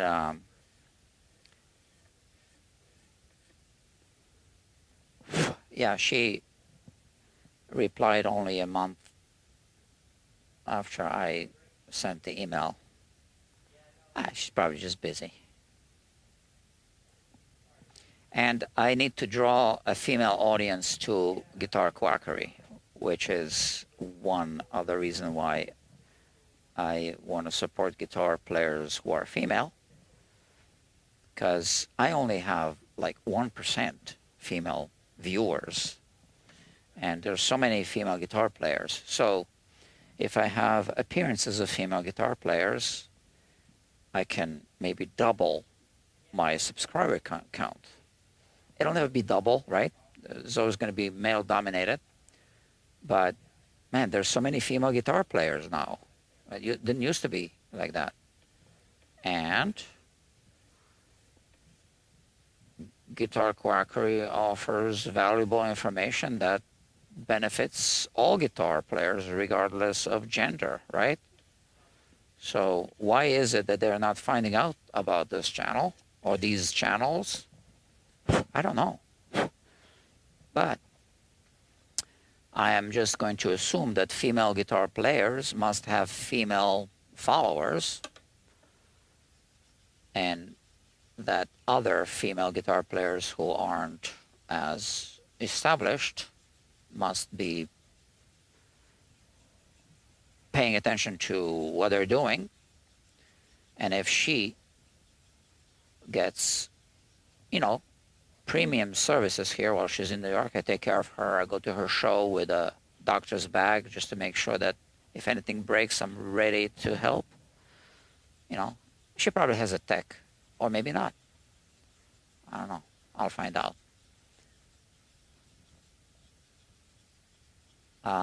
And then, you know, she can just count on me whenever she's in town. And when she travels or she does her interviews, she talks about this place. That's what sponsorships are about. So she would be my second sponsored artist, because Eva Sita is the first. And they're both female. But I'm sponsoring Eva for completely different reasons.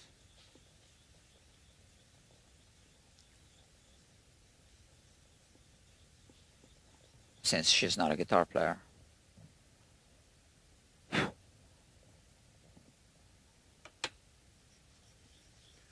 So this is starting to look better.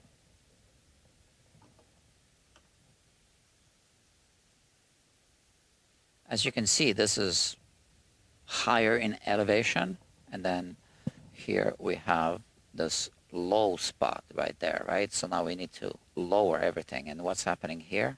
There's something lower in the elevation here as well. So we need to even it out. That's the only way this is going to work. We're getting there.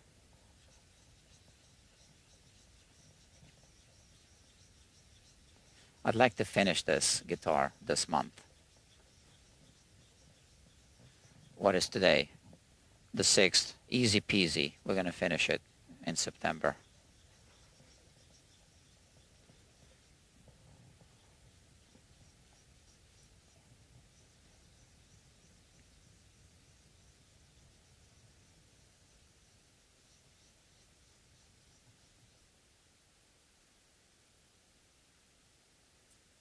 To be honest, since I sent the email a month ago, I even forgot what I said. Let's see what I said. Okay, technical support for your upcoming debut show at the Mercury. So it's the debut show at the Mercury Lounge. I think I got that wrong. Then I checked. She's like touring everywhere. Making sure your guitar is in best playing condition. Okay, for the show. In exchange for making an appearance on my YouTube channel. There you go. Please let me know if you're interested. Blah, blah, blah. And she says, hey, that's so kind. Definitely interested.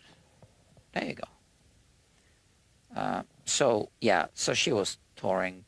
I guess that's why she didn't reply right away. I'm going to assume that she isn't flaky. Maybe she's watching now. I mean, this is a public YouTube channel.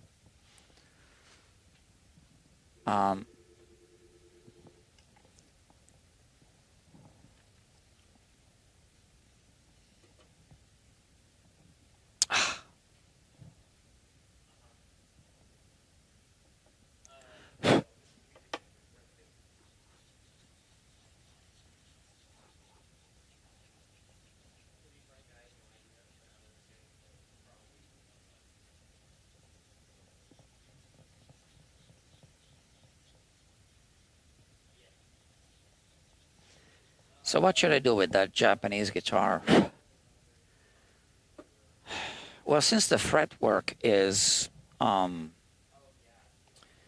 decent, so the guy who flipped it, he refretted it, but he cut through the binding to clean the fret slots. And I've seen that before. And, you know, that's... So when I saw that, I thought, you know, the fret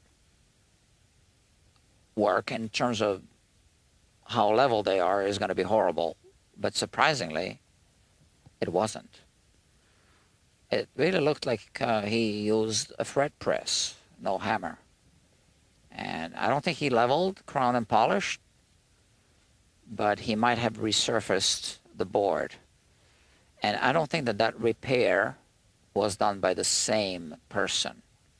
The gluing without clamping of the fretboard. It's not the same level of work as the fret job itself. So I'm going to assume that that's like it was a pre-existing condition when he got the guitar.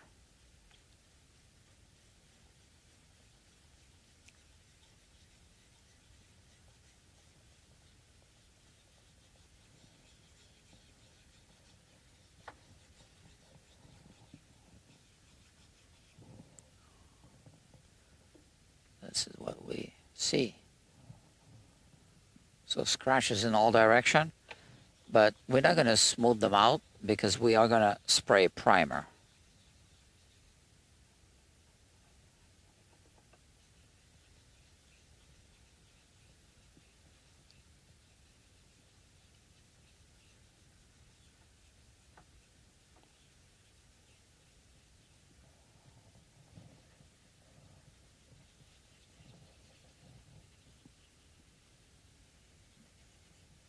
Okay.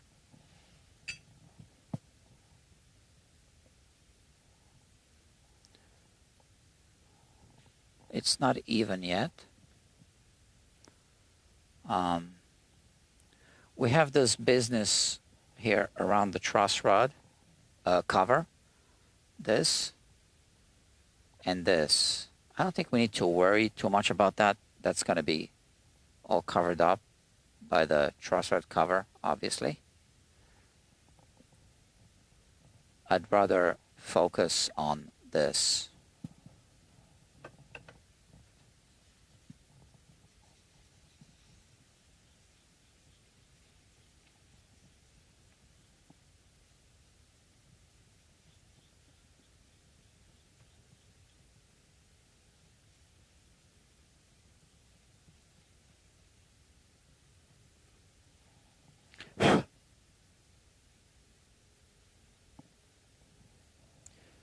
Okay. So I need to clean the sandpaper. It's got these plugged up a little bit.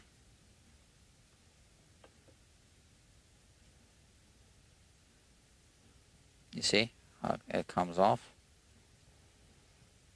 So now it's going to work again. I can feel the difference.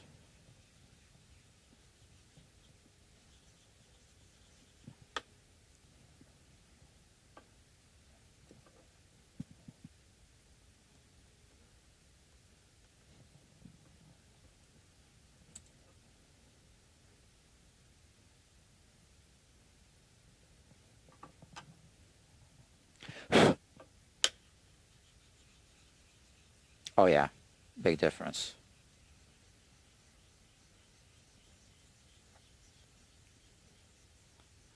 So this is going to level it off completely. And that means that the headstock veneer, or there's no veneer, but the top of the headstock will be prepped. It clogs up very, very quickly. You can see that. So let's remove these things.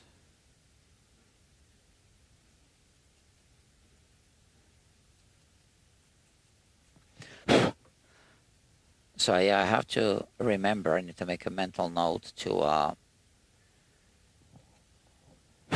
subtract the time that I spent assessing the other guitar from this, because this one I am charging by the hour.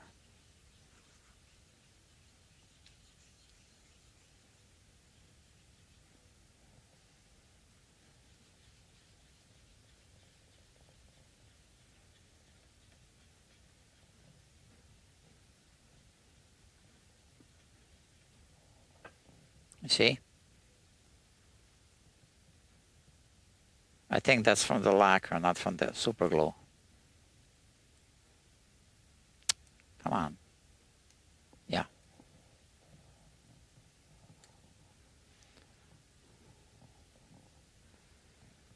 It feels very smooth. Here it needs a little more.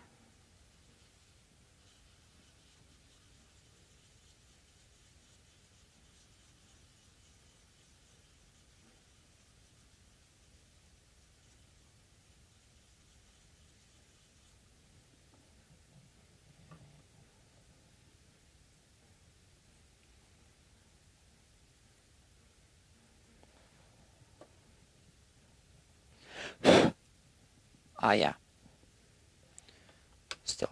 Still not 100%, but I can feel the difference.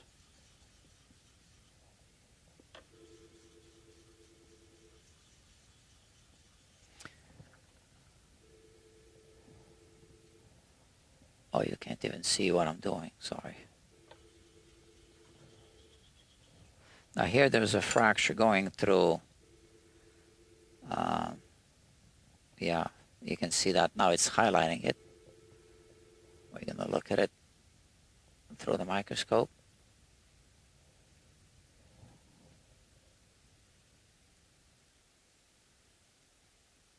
Yeah, so the sealer, or the primer sealer, is going to seal this off.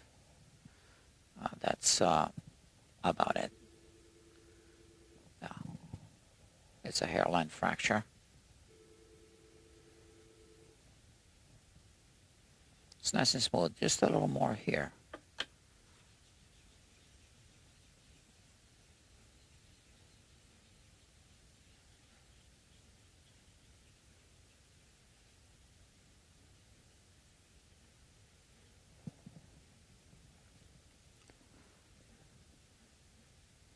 Oh, did I tell her to check the YouTube channels? Let me see.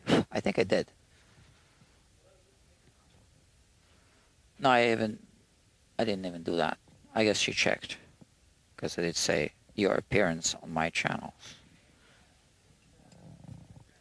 And I guess she liked what she saw and said, yeah, that's where I want to have my guitar worked on.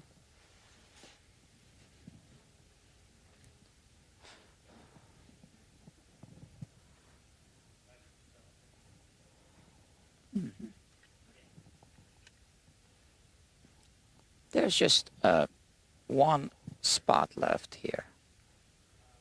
You can see it right there. Level it off completely.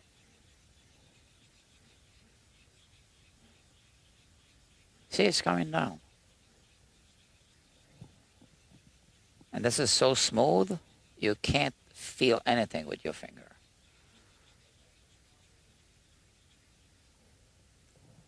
But it would be, it would show through the lacquer, like I said before. So this is a low spot here. We might as well take care of that as well.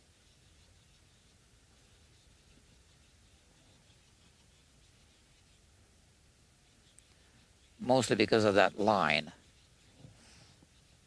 If I didn't see that line, I'm talking about this line here.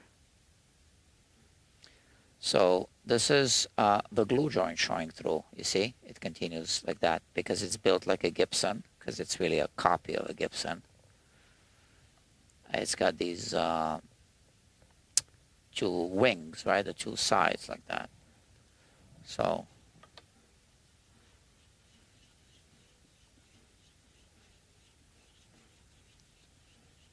this is just because the wood dried up over time and it kind of exposed the glue joint.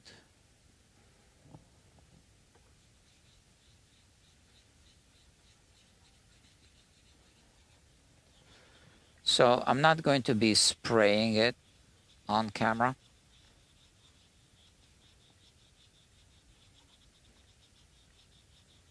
Because I don't spray here. Some of the work is actually going to take place off camera.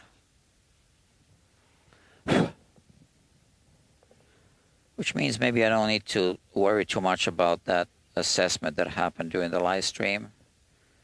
I just won't count that time and just leave this time in. It's going to take about the same amount of time.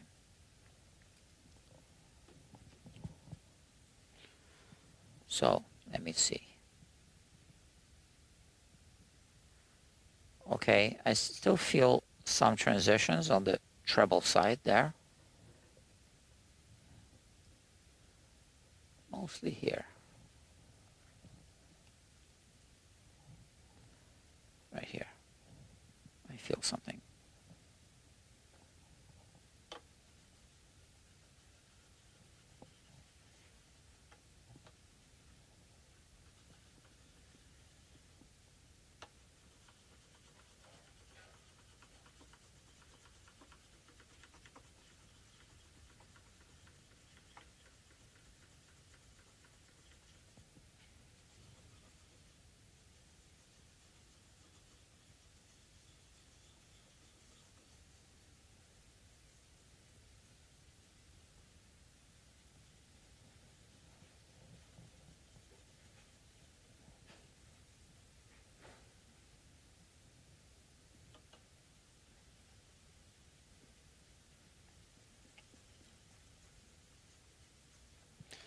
Okay, and now, honestly, we can take sandpaper like this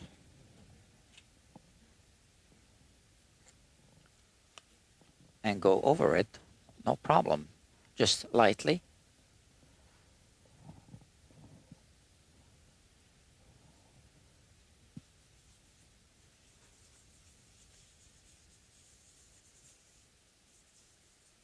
Just kind of blend it in, everything.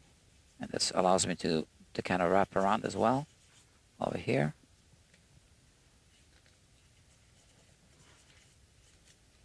Blend everything together.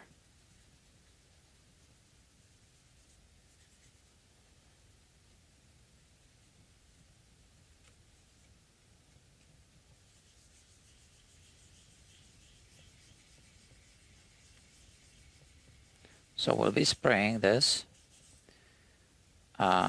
My hope is that we'll get a decent match so that we don't need to spray over the logo and just kind of like blend it in so that it kind of tricks the eye like a transition, like a burst after this, I guess. Because I'm not sure if I'm going to be able to match the color. This isn't 100% black. I mean, I don't know, right? We'll see. Okay, so this is this 1/2, but we have the other side of the guitar as well.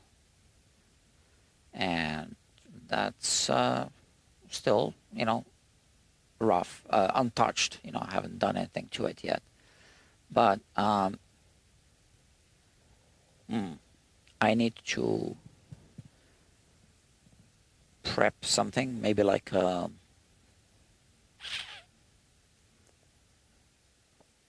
like this. Yeah. Hold on, I had something. I remember doing something lately. Similar. What was it that I was using? Oh, you guys are still watching.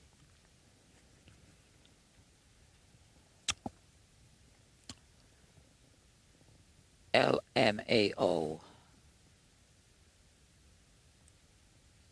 What does that mean? O is opinion, my, M is my. That is the problem with mosquitoes today. They don't want to die. Correct. What's up with that? SF says, hello, what is your opinion on spline usage? I'm sorry, I forgot to yeah, what kind of hours are you putting in? Do you normally work this late in the evening? Yeah, I have a sleeping disorder. I work like, I go to bed at 5 a.m. and so I usually start my day late, and yeah. So splines for headstock repair, no good. Not at all. I don't trust them. I'll show you what I do. Some pictures. Are you still there, SF? Please let me know. I'm sorry if I forgot to mention it right away. I mean, answer your question right away. I wanted to. I want to show you. So tell me if you're still there, and I'll show you. Oh, I've got to plug it in.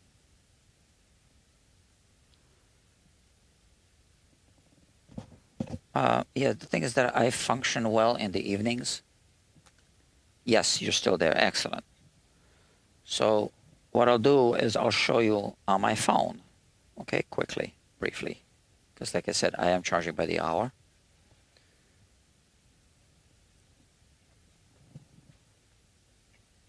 Do it right now.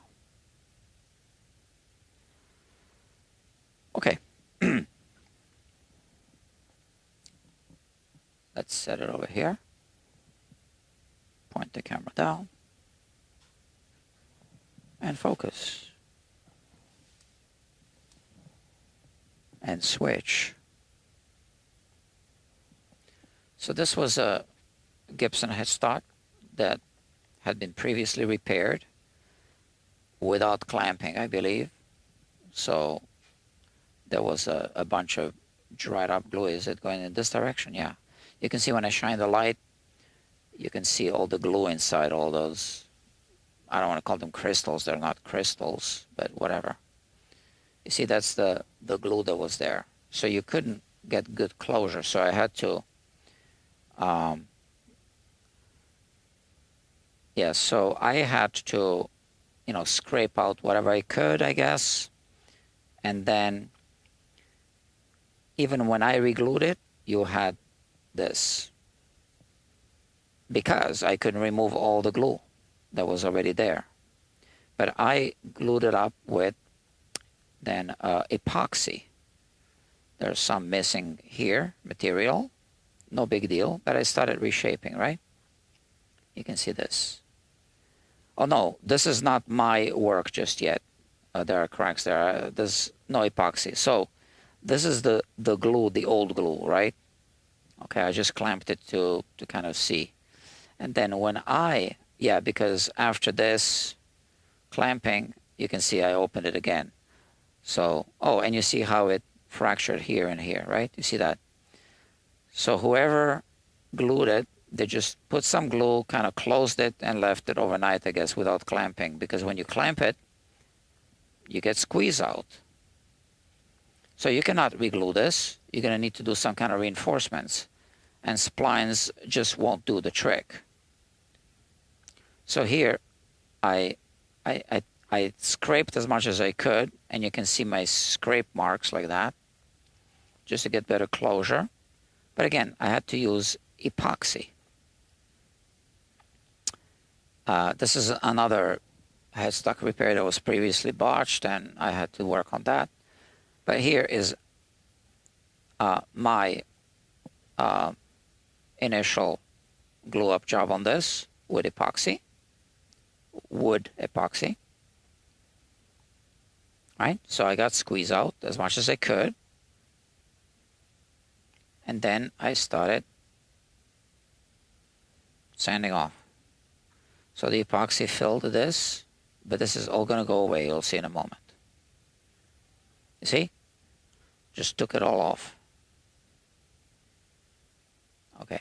And then all the way to here. It's not a problem. I just wanted to go as deep as possible because the old glue joint obviously was a wedge, right? So the deeper you go, the closer you get to this thing being close together, right? So there was no other way than to expose this, okay? But you can see that this, even at a diagonal, is now a much smaller, thinner line. And that's what it looked like, right? And then I took this contour thing, you know, I don't know what this is called again, to take the shape of it. You see, like that. And I transferred the shape with a pencil on a piece of mahogany. And on a bandsaw, I cut it. You see that? And then sand it on the belt sander. Here, did some scraping. And now place sandpaper there. Clamp this thing here. And, those are just pencil marks. I know the exposures are not good now, but okay. And then sanding. And you can see because of the pencil marks where you're removing the material. Then eventually you get a good match. And now you got to cut it this way. Because I had that open thing, right? I put tape on the inside and also modeling clay. And now glue up job. So this is glue. This is just tight bond. Clamp it. All right. And then That's next day, I guess. And the modern clay was here. There was a little bit of squeeze out here, but everything's good. And this is for the router to ride on, because there's a nut here, etc. I needed the surface. And then with the router, I just took off the sides to match. Okay, and now with the Japanese saw, I started sawing, which is what those saws are for. And carving, and sawing, and carving. Okay, reshape it. And now started reshaping, like that. Okay, you see that? So that's a graft. And now we have a glue joint without any gaps anywhere. But this old glue joint here, you can see that it has gaps, but not my glue joint. All right. Now that's another one. Okay. So, and that's another one that I did. So this is another one. Same thing. Removing. I believe this one wanted a maple cap, because it was one of those things that broke 2 times or 3 times or something. And then the 4th time he brought it to me. So this is maple. We decided to just do maple.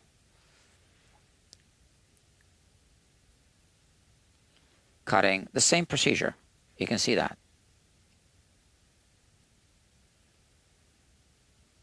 Same thing. See, those were the splines from before. Oh yeah, and it still broke a couple of times, right?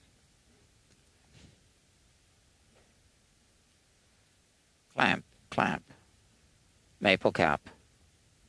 And now same thing, carving, carving, carving, routing, routing, like that. So we route it to match this. And then this, you can't route, you just match the 2 sides. And now I'm carving away, cutting and carving with the Japanese saw.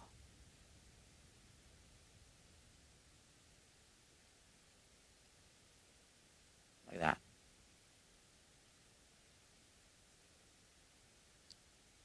And then with a rasp, start reshaping.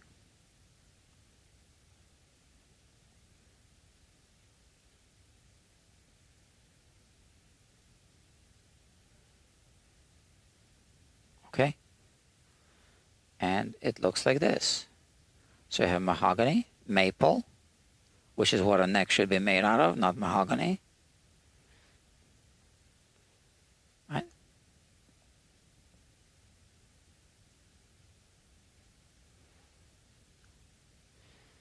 I don't think we left it like this. No, I did some finish. No, we didn't leave it like this. This was just for the picture.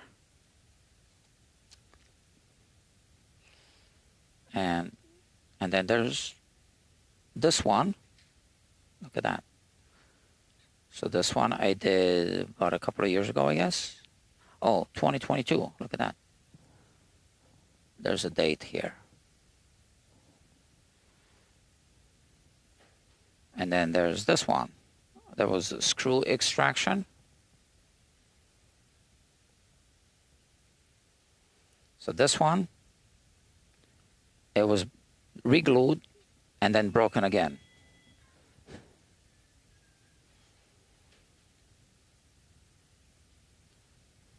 So same thing, carve it away. Oh, my enemy. Oh, come on. But you get the idea. So no splines, just a graft back overlay, back strap overlay. I don't trust those splines. I've seen them break more than once. I mean, more than this one time that I showed you, right? Those were really short splines. I mean, what were they thinking? Whoever did that. But yeah, I don't trust the splines at all.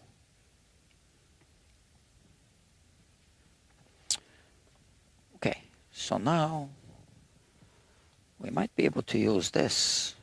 I like that. I can grip it. And sandpaper.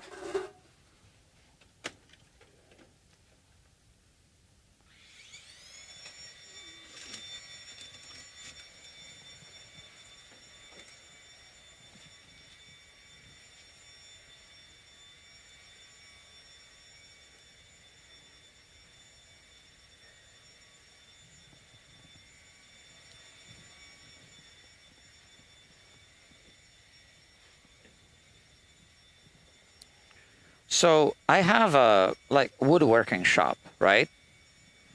In Brooklyn. That's where I would, let's say, build guitars, and that's coming along now. It's been under renovation for a few years.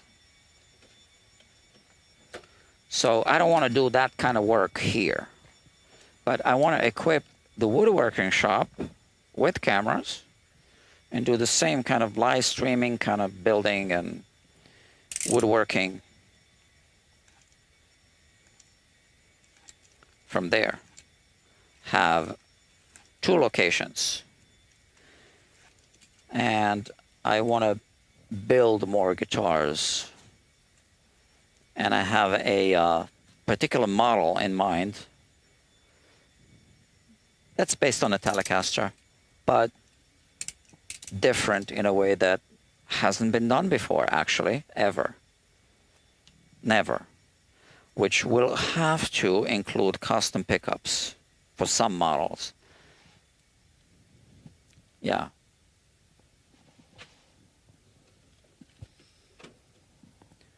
All right. Friends, let's do some repair work for change.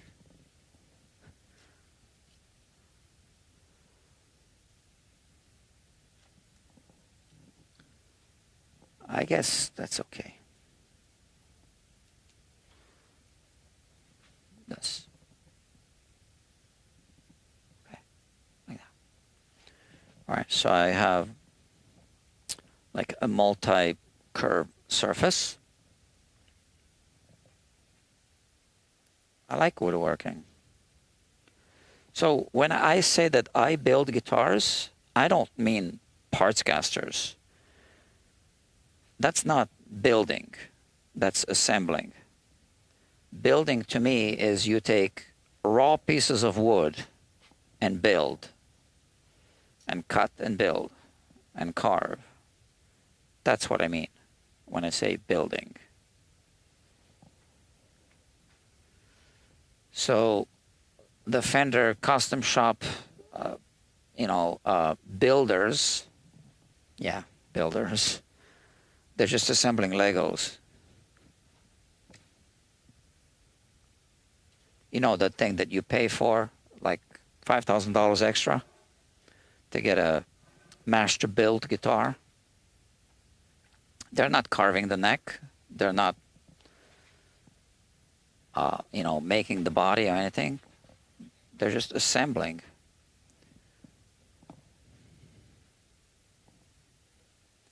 So here I can feel a little, and when I hit it with sandpaper, you will see it.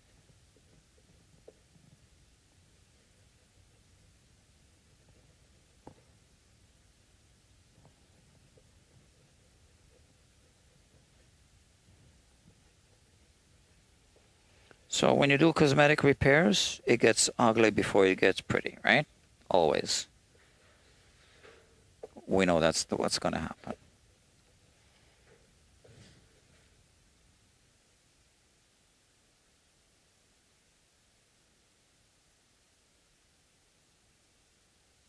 I'm using 220 grit right now. P220 to be precise.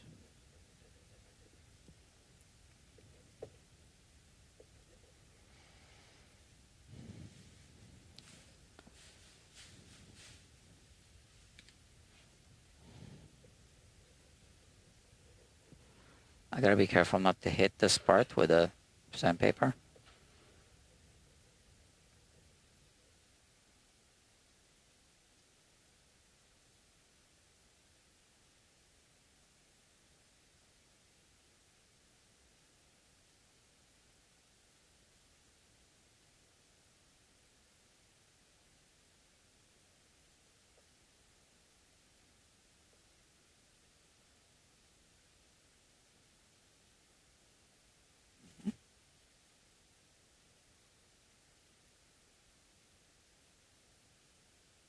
So you see this surface isn't flat, which is why I'm going to use this. And you see how it's misaligned, right? Slightly.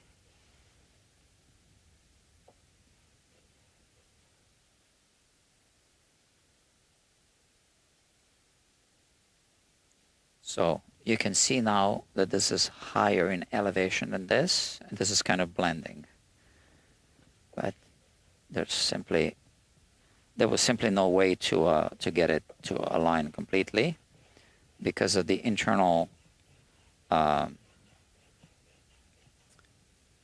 grain fracture issue.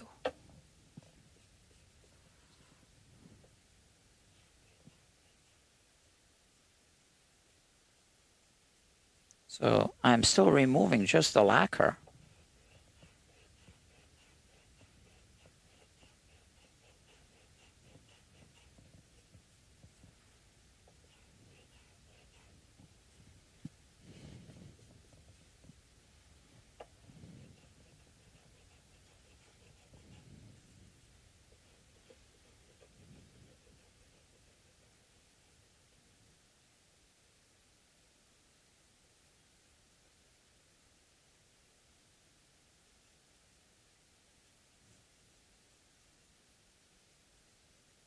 So you know what I'm thinking? I have this crazy idea.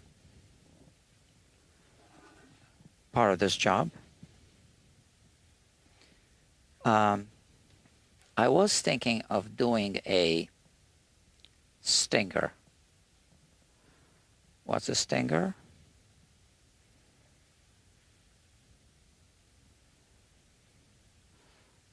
So basically spray the whole back of it, not the sides, black, and just, you know, kind of come out this way. That's called a stinger. So that would spray over the serial number and the made in Kalamazoo, Michigan, USA thing. So I don't want to replicate this as is because those are two different. This is stamped and this is the serial number is stamped, and the made in Michigan, where Kalamazoo, USA is silkscreen. So instead of that, just replicate the serial number, different. We're not trying to copy it, and we can still somehow write made in USA, and then Headstock repair by Guitar Quackery, and another serial number, which is the date in reverse. How about that? I'm gonna discuss with this customer if he wants that, because the stinger would hide all this, right, more easily.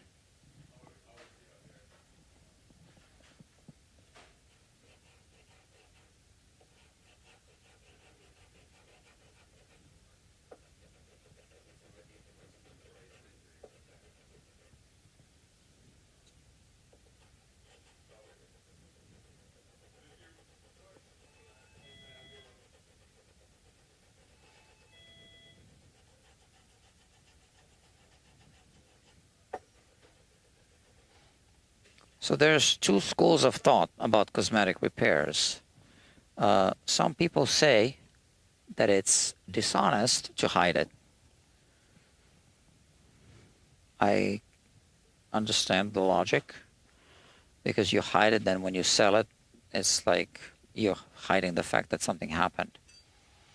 And some people say that, no, it should be done as if nothing ever happened, because you're fixing, restoring, right? You're trying to do the best job. So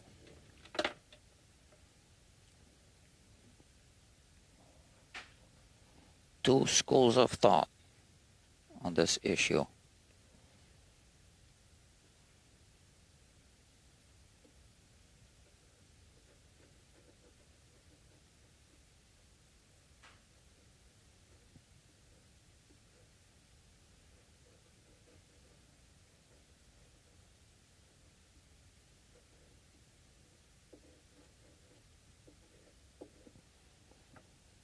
Hmm.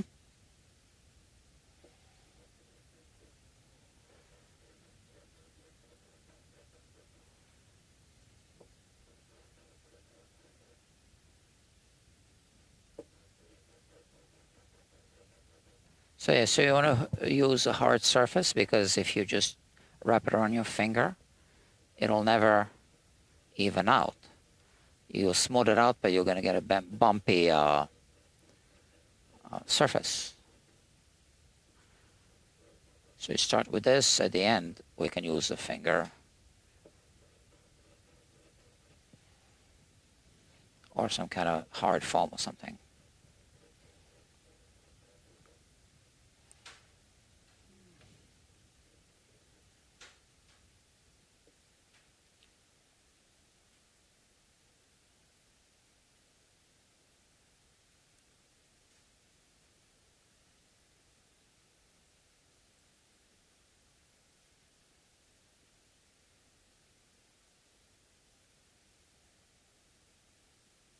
One reason why I want to do a stinger is because there's missing material here. So if we do a stinger, we can just fill it instead of trying to graft small pieces of wood, which would take forever. And we can do it, but you know, there's a budget.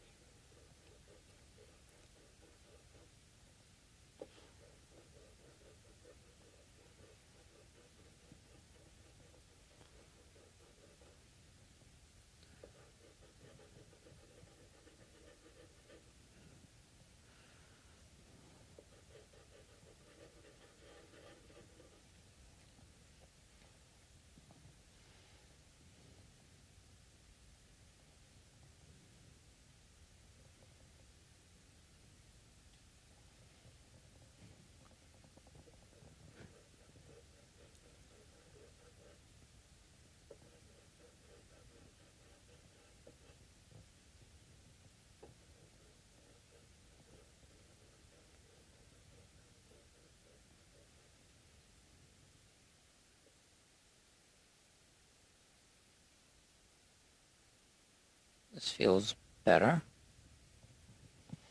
Let's do this spot here.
Sometimes you need to hug the guitar like this to, you know.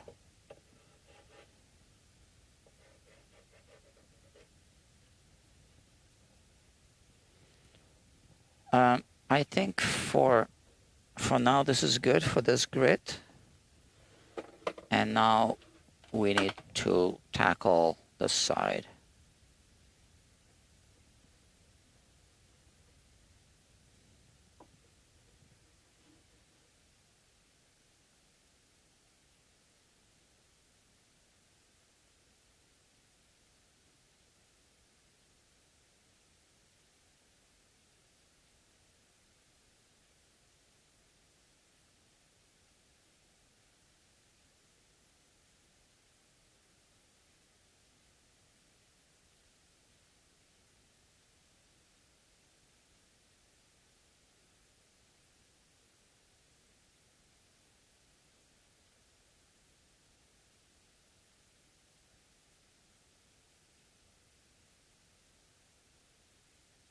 Okay.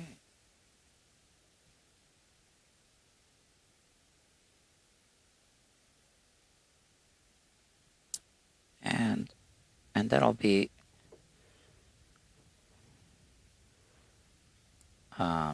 all for tonight for this one.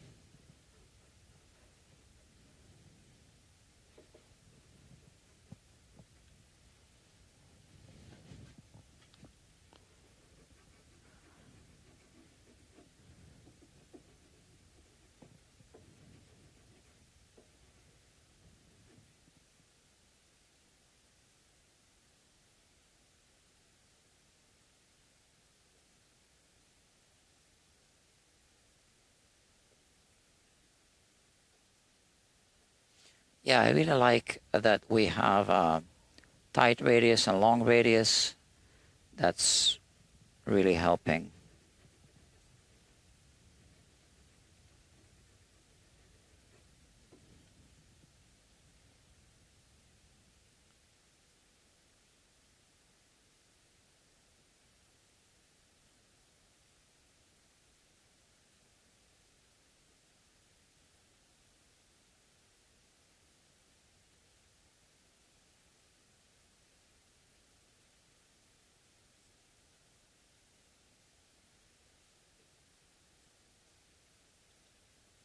Feels better now. Feels like it's the same level on the same plane.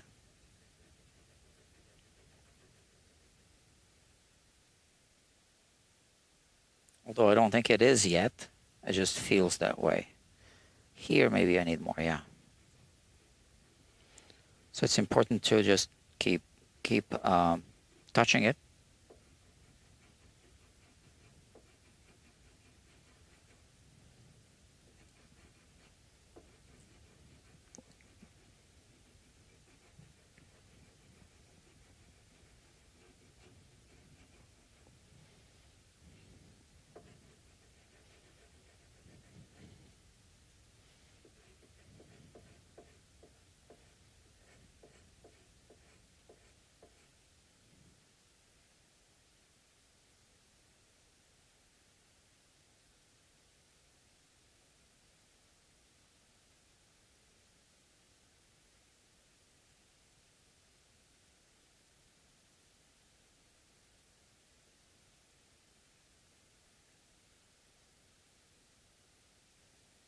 Yeah.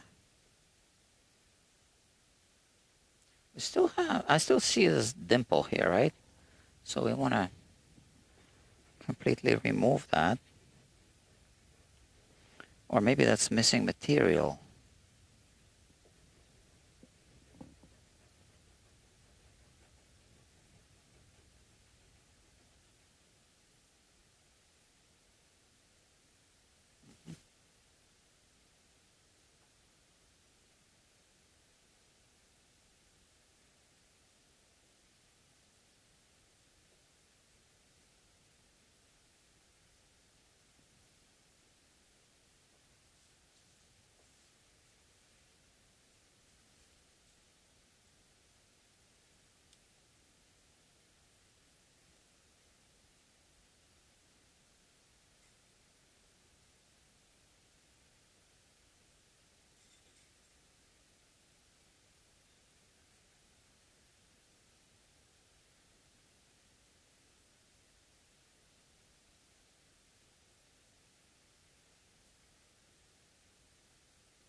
Well, it's getting there. It's not 100% yet. Yeah, we still have this small misalignment only here where you see this. Here. I think this part of the wood is crushed in somehow.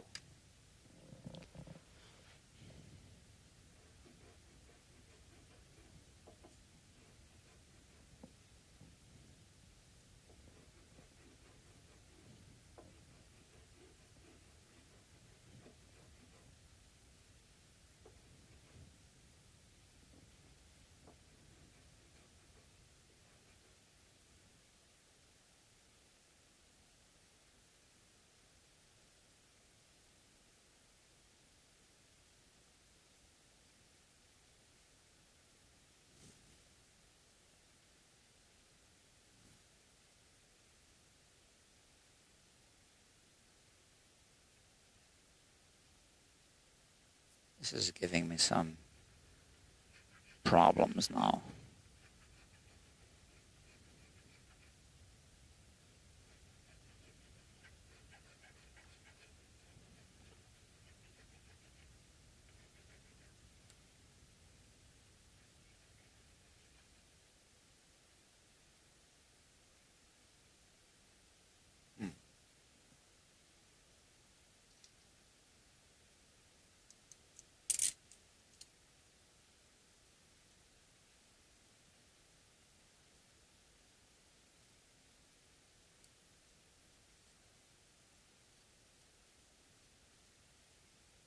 Well, still, we're just removing the lacquer.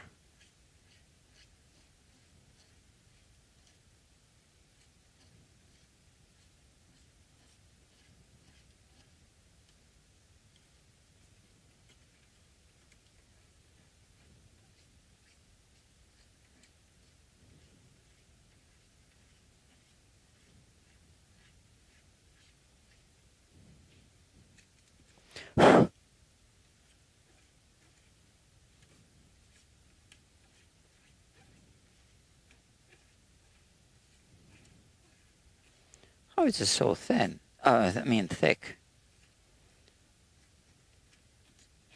That poly.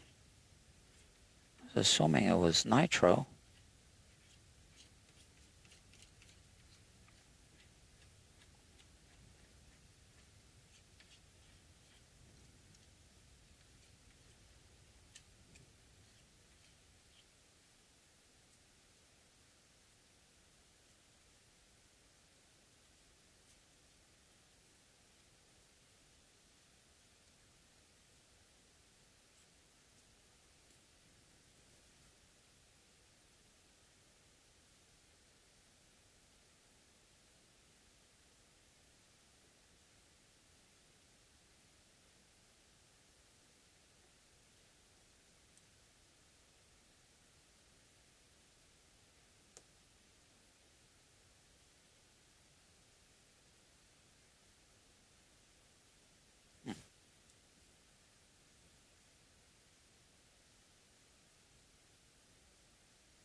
Let me see.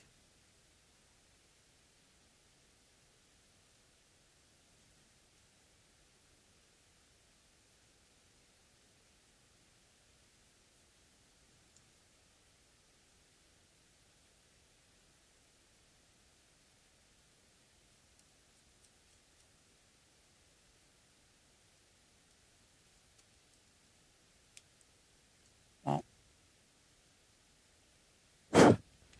I think we're good for tonight. We shall continue another day. That's what I think. It's also not a good thing to spend too much time all at once on a job like this. You gotta refocus and start fresh another day. But yeah, so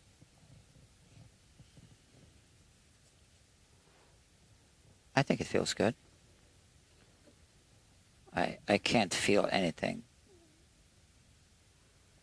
I can't feel that it was broken. All right. Where are we? Gonna wrap it up now. Recharge the battery. Wash my hands and all that.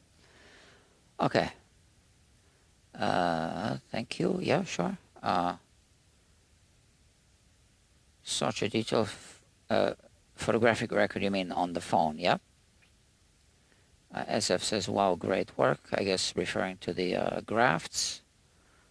And SF is asking, what do you think about volutes? Are they just cosmetic?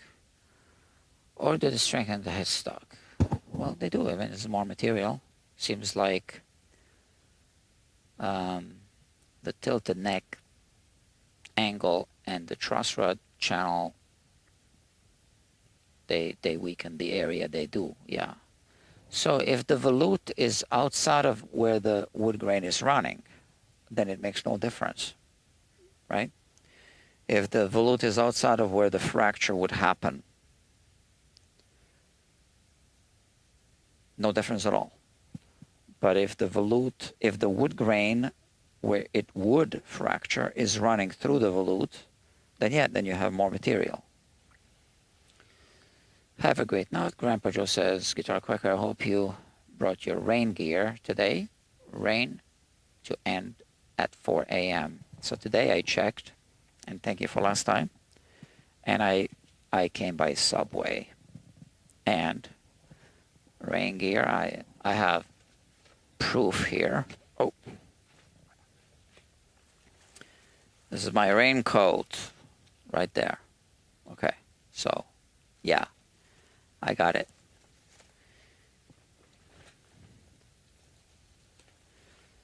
So I usually check the weather, which is why I have the weather app on my phone, because I use my bike to go places. And it's almost, well, it's almost 8:30. Let me check my text. Still no word from. And what about email? No. I hope everything's okay. Let me see if she posted anything on Instagram. Not that I can tell from the home page. I just worry a lot about things like this. Nothing new on Instagram either.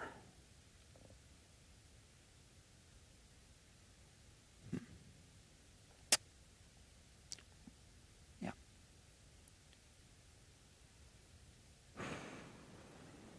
Okay.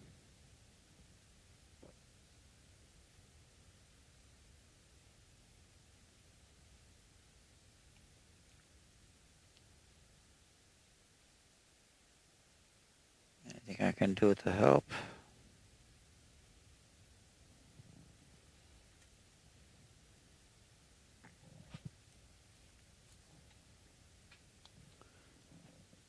You know, I hope it's just work and obligations. Or sometimes people go through things personally and they just need to deal with things.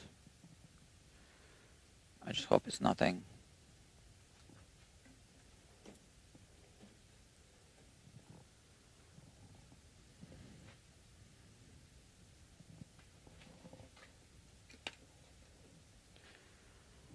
All right. I don't know. I'm trying to make the right decision. I mean, because I need to know when that call is supposed to happen tomorrow, at what time, and we just said Sunday, so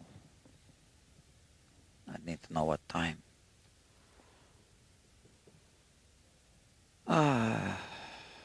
Very interesting to watch you do this work. Thank you. Yeah, thank you. And thank you all. Almost fell asleep before, right? I was doing what? What was I doing? Is this the second live stream today or the first one? I can't remember. I can't remember. First one, right? Okay. My friends, I am going to wrap it up. Let me go to the channel homepage. Let's see. Dashboard, it's called. 4 subscribers short of 500. Okay. And how many do I have on Instagram? Let me see.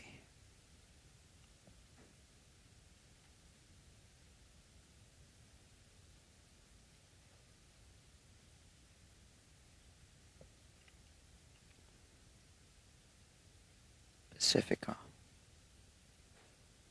Are they in New York? A song about. Oh. Yeah, I'll check. Da, da, da. I got 769 followers on Instagram, and the viral video now has how many views? 24,000.3. It just keeps going up and up. Let me see the insights. Yeah, it's still on the up trajectory.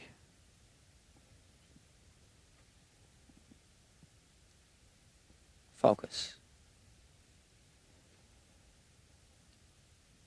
Ah, okay, this camera. Well, I think you saw it. And then there's this other video that's going viral-ish about the fret cheese and string cheese. Yeah, not quite a upwards curve, but almost. Okay.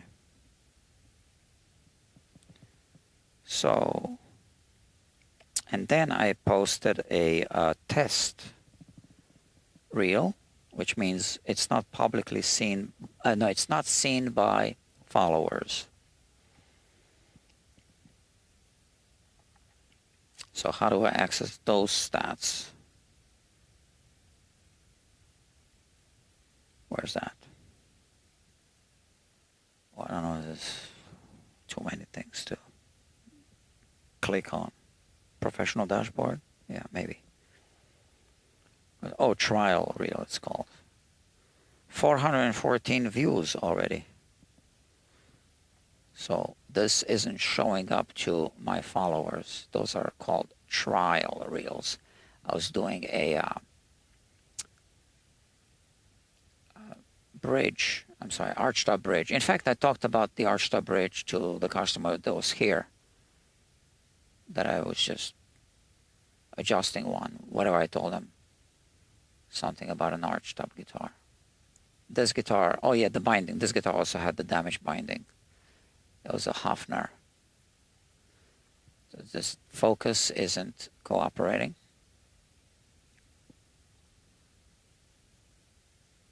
And that's the little jig that I made for the arch top. I was just doing this yesterday.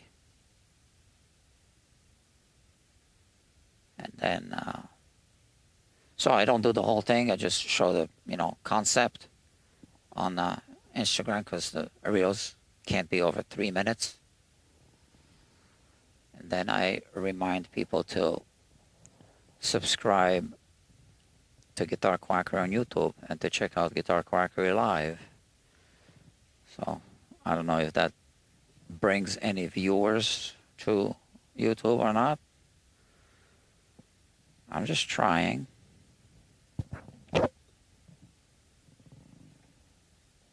I think, are you wrapping up? Oh, yeah, I guess. He walked away. I don't want to stay too long either. Okay, so kids, I'm about to end it. I have 4 people. I see 4 of you still here. And I'm going to say bye-bye to you. Good night.